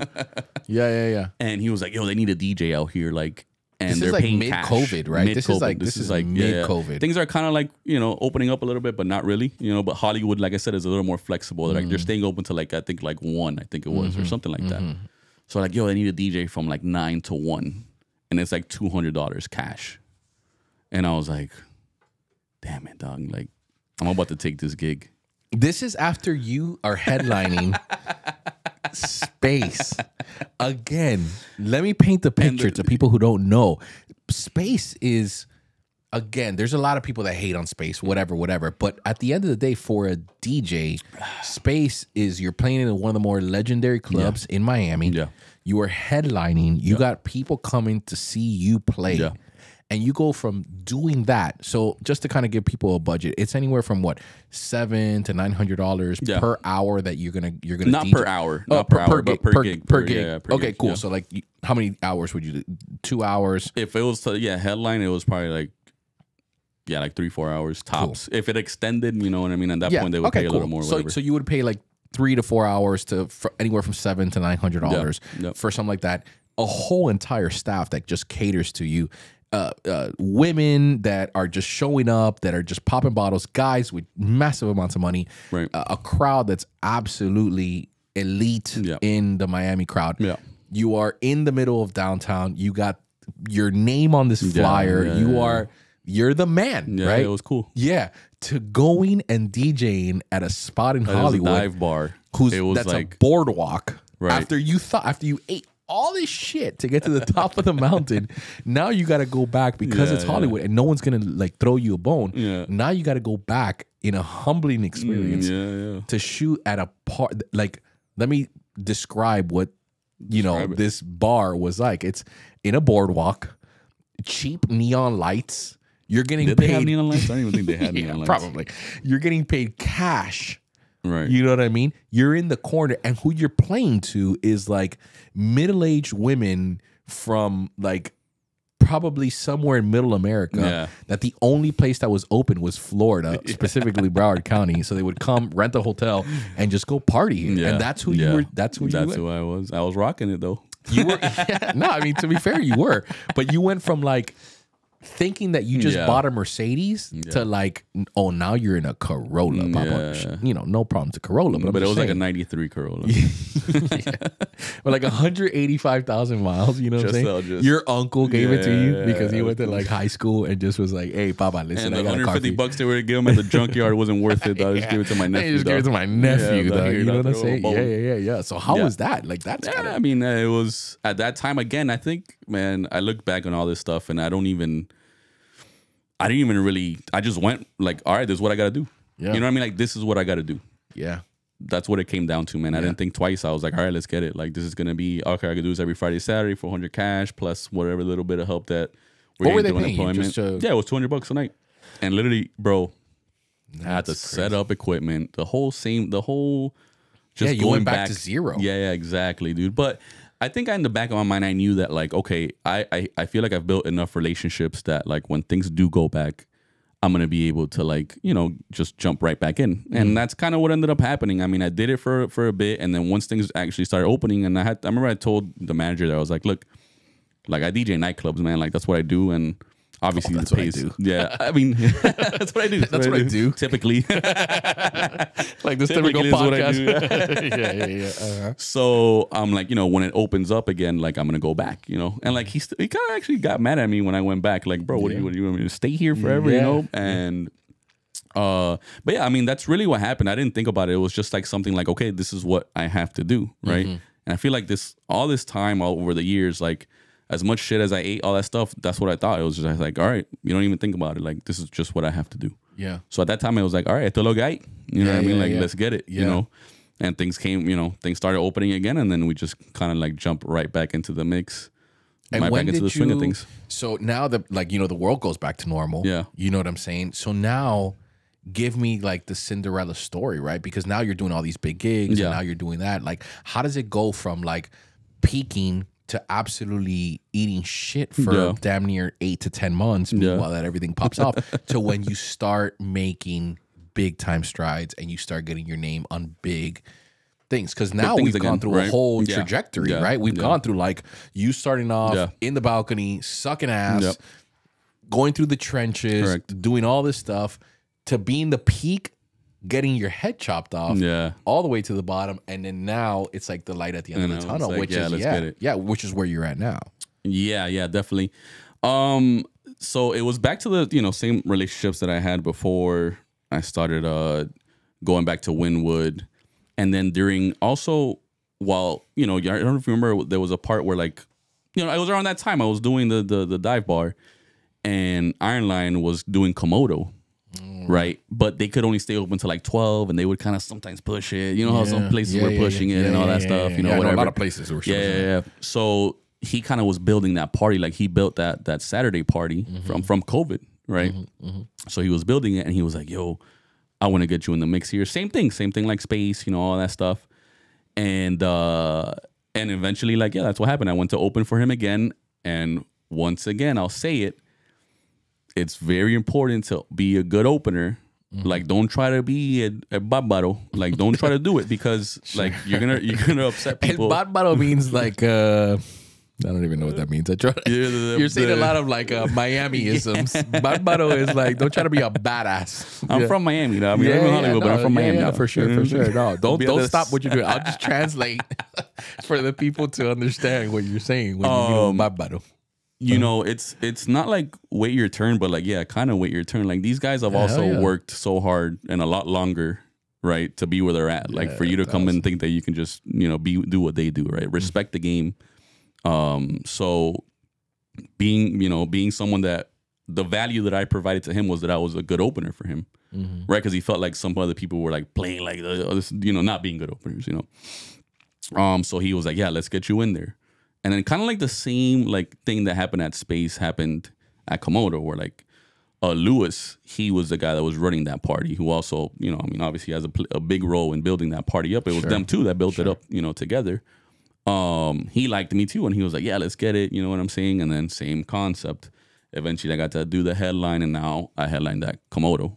You know what I mean? Komodo is a really big deal down here, man. Komodo is like where you see the Drakes and and some of the big time artists that come down here, and they'll either go to Live, they'll go to Komodo, and then just people with just a lot of money, or like baseball teams, professional teams, they'll all come out there. And then now you're playing at one of those events again, you know? Yeah. And that was at that point I felt good. I was very confident, in what I was doing, but it was a little bit different. I'll take it back a little bit to one thing that you said about Space, like being on the mic and stuff. And like, that's something that's huge here in Miami, right? And that's not something that I like said, like, well, I'm going to be raw on the mic. No, I'm going to be a raw DJ. Like, but here in Miami, to be like, to kind of take yourself to the next level, in my opinion, you have to be really good on the mic, right? And to do these certain gigs, you have to be really good on the mic. In Space, I would get on here and there, but I didn't know what to say. You know what I mean? Like, and the one that would get on the mic was my boy Nato. You remember Nato? Yeah, of course. Beast. Awesome, shout out dude. to Nato. Yeah. He's a monster guy. Also I met him, at Space, gave me a lot of opportunities as well. He was the one that would be on the mic, and he was just incredible on the mic, right? He was like really good on the mic and all that stuff. So I should have. But because I had him to lean on, I was like, well, I'm all right. You know what I mean? I could just rock this party.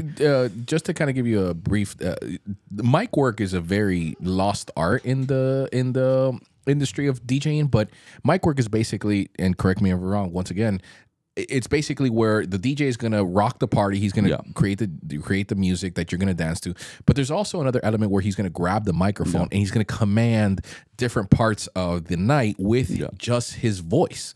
So this is what we're talking about when we're talking about mic work. Like someone, if you guys can show up to a party, someone who's about to DJ, but also is going to get on the mic and he's going to shout out the bottles that are coming out, shout out the next song that's going to play, the transitions, the crowd. He's going to move the crowd's tempo with just using his voice, and that is an art that number one has been lost, but number two, in Miami is a very superficial city, right? And I'm from here, I'll be the first one to admit it. But when you go to a club, let's say for instance you're spending $10,000, $15,000 on a bottle. Like, this may sound ridiculous to people, but that's just the truth of what happens here.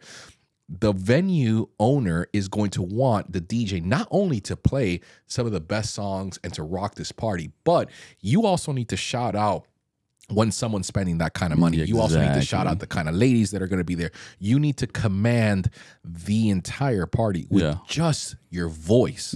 And that art is an insane art that I don't think a lot of people even notice it when they're in the club. They're bouncing around. They don't.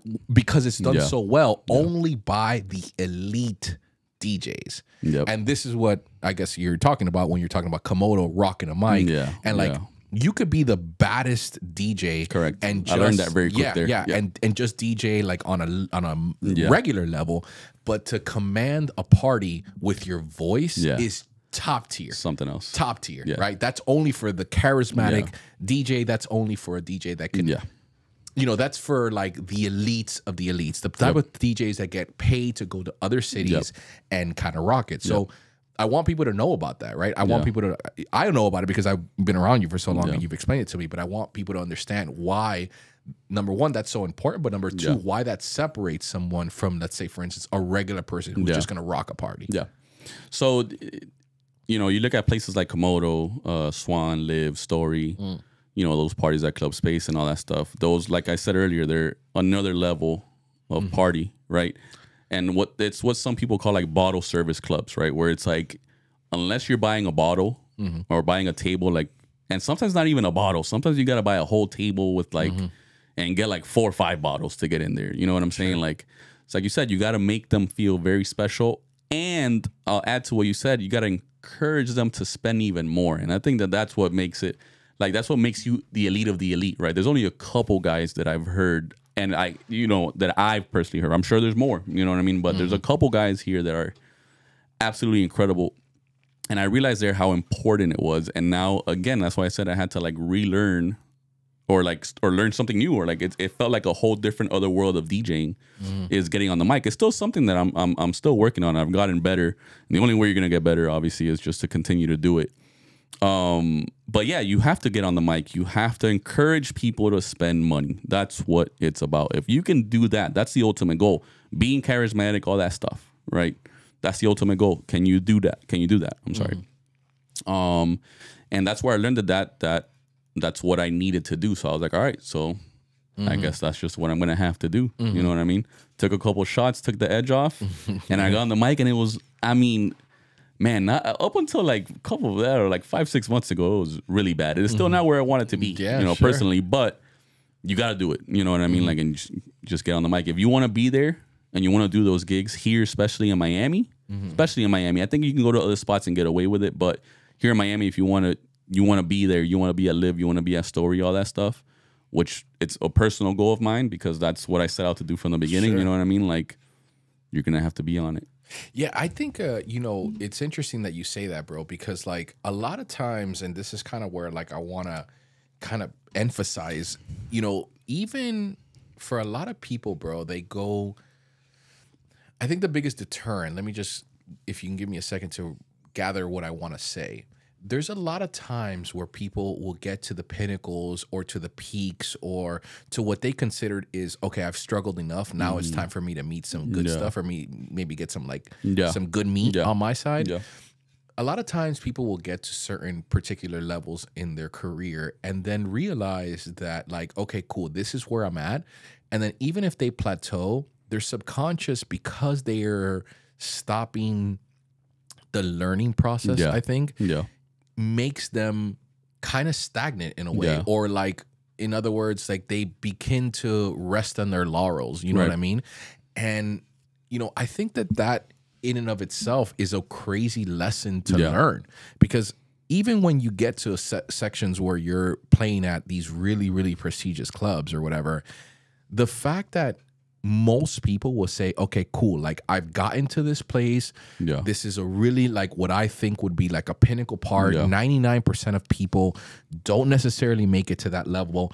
They're not going to go anything. I've done it well. And so then I kind of just like, this is what works for me. So like, fuck anyone who think that this is, you know, like anyone who questions me, in other words, because look, I'm at Komodo, or I'm at Space, or I'm at Live, or whatever the case is. And so, you know, what separates that from, okay, let's say, for instance, just 1,000 DJs. Only 40 of them are going to play at places like that. Maybe even less than that. Less than that. So let's say, for instance, only 20 of them are going to play like that. And maybe they'll continue playing at those places like that.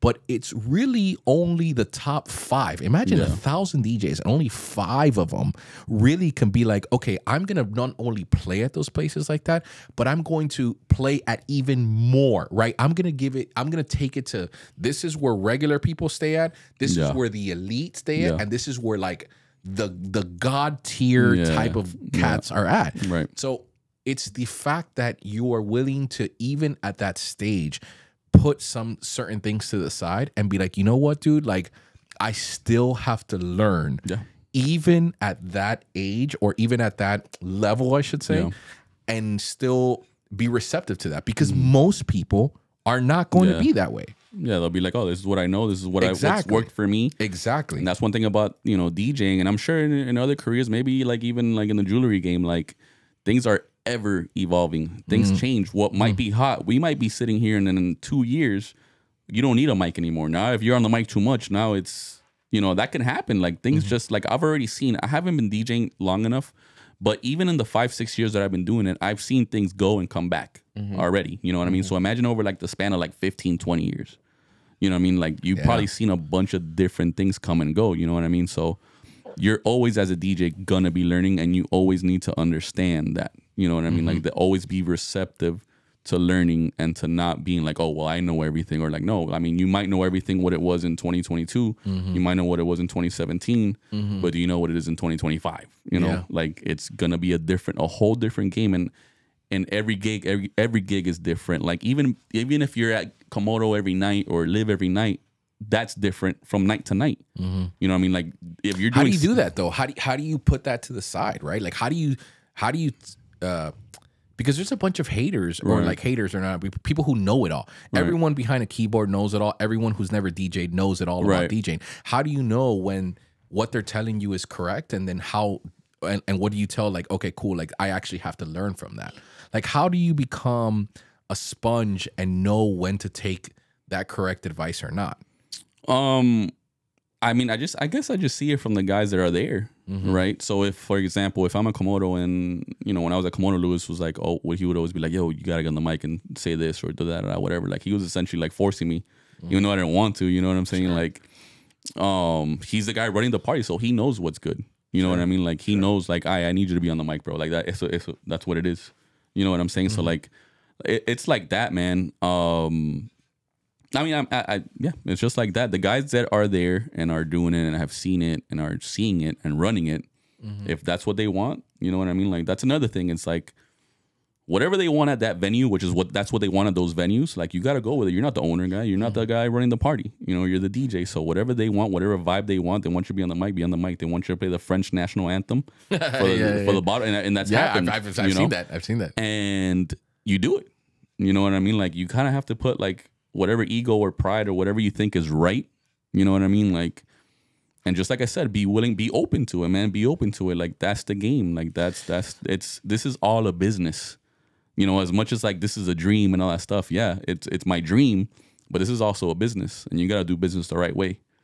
What would you say to kind of wrap up this conversation? Because I think it's been a really, really interesting and compelling type of conversation. I think it's going to resonate with a lot of people that are kind of going through what you would say now that you know, right? And you know, I hate to ask questions like this because sometimes they get categorized as like, you know, like the Facebook one that like you see like a 200-year-old lady or like she's 150 years old or however the fuck old she is, you know what I mean? And they're like, oh, what's the secret to life, lady? And she's like, oh, well, you know, I drank a lot of wine. You know, I hate those kind of conversations. I detest them, you know? Of course. But I want to be able to give some real advice to someone who is maybe going through kind of like the same struggle that you went through, maybe has a daughter, maybe, you know, whatever. They're going through some sort of thing that their self-doubt is winning over their dream, in other words, right? So like their rationalization, I don't know if I said that word right, but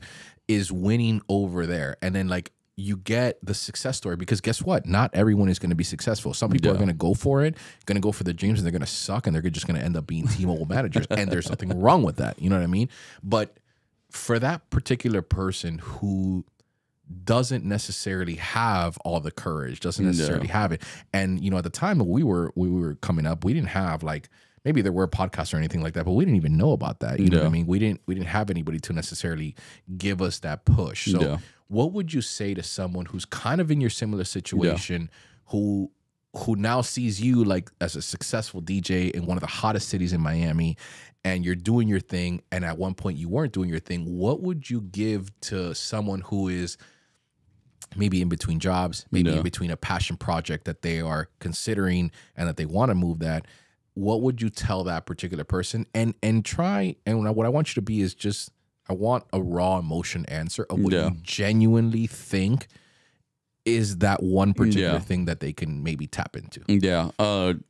Just one of the things that you said before I answer that, you know, I don't necessarily see myself yet as like a successful, like I have a different vision for what a successful DJ is, right? And I feel like I'm not there yet, and that's okay also, you know what I mean? But just I reached that goal that I wanted to, survive off of it. I mean, successful in the way that like I could live off of it, you know what I mean? Like, and it's pretty cool. It's pretty cool and all that stuff. So, but definitely like I don't, you know, want to sit here and be like, oh, well, let me teach you the ways and like all this stuff, because like there's a lot of stuff. There's a lot more to it and all that. But,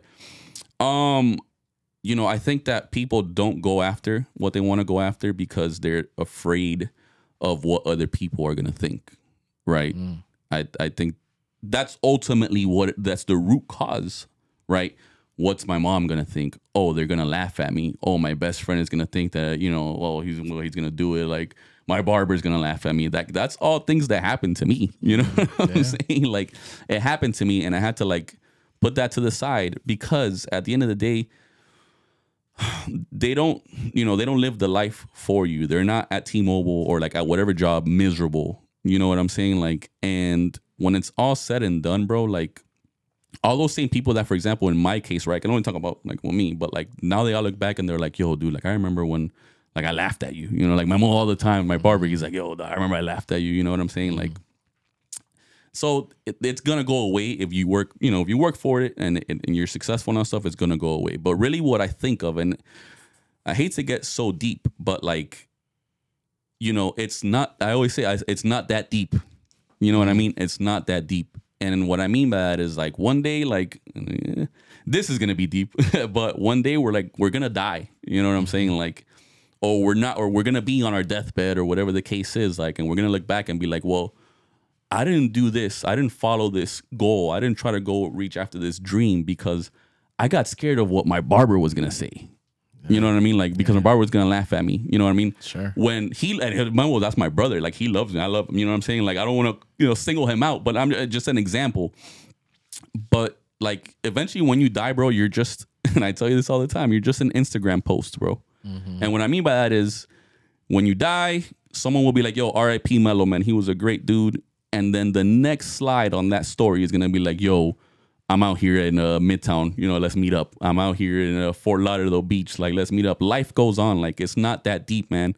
Just go do you, because at the end of the day, you're only going to be an Instagram post, my man. You know what I'm saying? Or woman. You know what I'm saying? Yeah. So although what I'm saying is deep, my message is that it's really not that deep. Like, go after it. Who cares what people have to say? Like, don't be afraid of that. They don't live the life for you. And when you die, that's it. They're not gonna die with you, guy. They're gonna say R.I.P. Melo. And even the people that were hating, like if there was a hater or whatever it is, the people that like were real enemies, like they'll still be like, damn man, like damn R.I.P. Melo, and that's it. And then move on. Like that's the end of it. You know what I'm saying? So like, why not while we're active, while we're healthy, like just go after it, go out and get it, whatever it is you want to do, whatever it is, because it's not that deep. You know what I mean? Like, it's not that deep. So that's all I'll say, man. Like, that fear, it comes from that. Don't worry about that. Like, don't worry about what other people are gonna think or say or whatever the case is, man. Like, just go out and do it. You know what I mean?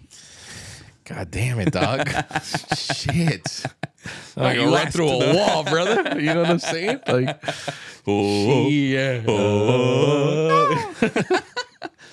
Oh, you asked. No, but that, I think that's what it is, man. That's what it is when you come to realize that, like, you know, now I got into the content creation thing and I was embarrassed. You know, I was like, what are these people going to think? Like, oh, this guy's been doing it for 5 years, but like, who cares? You know what I mean? Like, who cares? Like, it is what it is. People laughed at me anyways, so might as well go out and do it. And you never know. You know, I would have never thought I would have been here. And if I would have just worried about what they thought, I wouldn't be here. I wouldn't have the opportunity to continue to grow, rather, is what I mean by I wouldn't be here. You know? Yeah, that's dope, man. Yeah. Anyway, we've rambled off for about 2 hours. Number one, I just wanted to thank you, Melo, for taking the time out of your busy schedule. I mean, if you guys could peel back the curtain of what I'm looking at right now, I got his daughter, who we've spoken about a million times. She's on an iPad in front of me. This is his day with her, and he's here helping me out with my stupid ass podcast that hopefully maybe it gets to a couple of people that hear it, you know. I want to thank you. I want to thank you for chilling with me, having a couple beers. We're probably going to go have a couple more beers right on the front right now. I got my boy Creep right now editing some videos. Thank you. I want to thank you. And I want to let you know what you mean to me. You know what I'm saying? Like, you're my boy, you know, without getting too emotional or fucking whack shit like that. But, like, I've learned so much about you, and I admire you so much because you're the type of person who, like, you know, I've always looked up to. But number one, you know, you have like this relentless passion for what you do, man. So, you know, I hope it's really resonated with a lot of people in this podcast. I hope a lot of people hear it and understand that, you know, whatever adversity you're going through, whatever decisions you have to go through, you have someone right to the right of me right now that went through that ate that shit, you know what I mean, and prevailed. And just because you have a vision and you have an unwavering, determined, relentless way of following your passion, no matter what happens in life. You know, we lightly touched on your divorce and things like that, but like a lot of sacrifices were made to be where the hell you're at right now. So, you know, I thank you for telling your story. I thank you for being on this podcast. I want to thank people for listening to it for the past 2.5 hours or however the hell long this thing was. And yeah, man, shout out to DJ Melo. If you guys want to follow him on Instagram, it's Melo the DJ. Yep. I believe we'll put it up on the screen right now. If you guys want to check him out, give him a follow. He puts a lot of good content out there for a lot of DJs who are just coming up in the game, or just interesting content, music that you guys can listen to. And yeah, I just wanted to close it out with a big thank you to you. Thank you for the listeners. And yeah, we'll catch you guys on the next one. All right, my brother. Let's get it. My guy. Love you, bro. Love you. That was the weirdest handshake. That was, but it's our first, you know. Typically on my podcast. Typically, the handshakes go a little better. Dale. Well, how'd that go, though? I thought it went pretty well. Yo me estoy orinando. Thank you, Dale.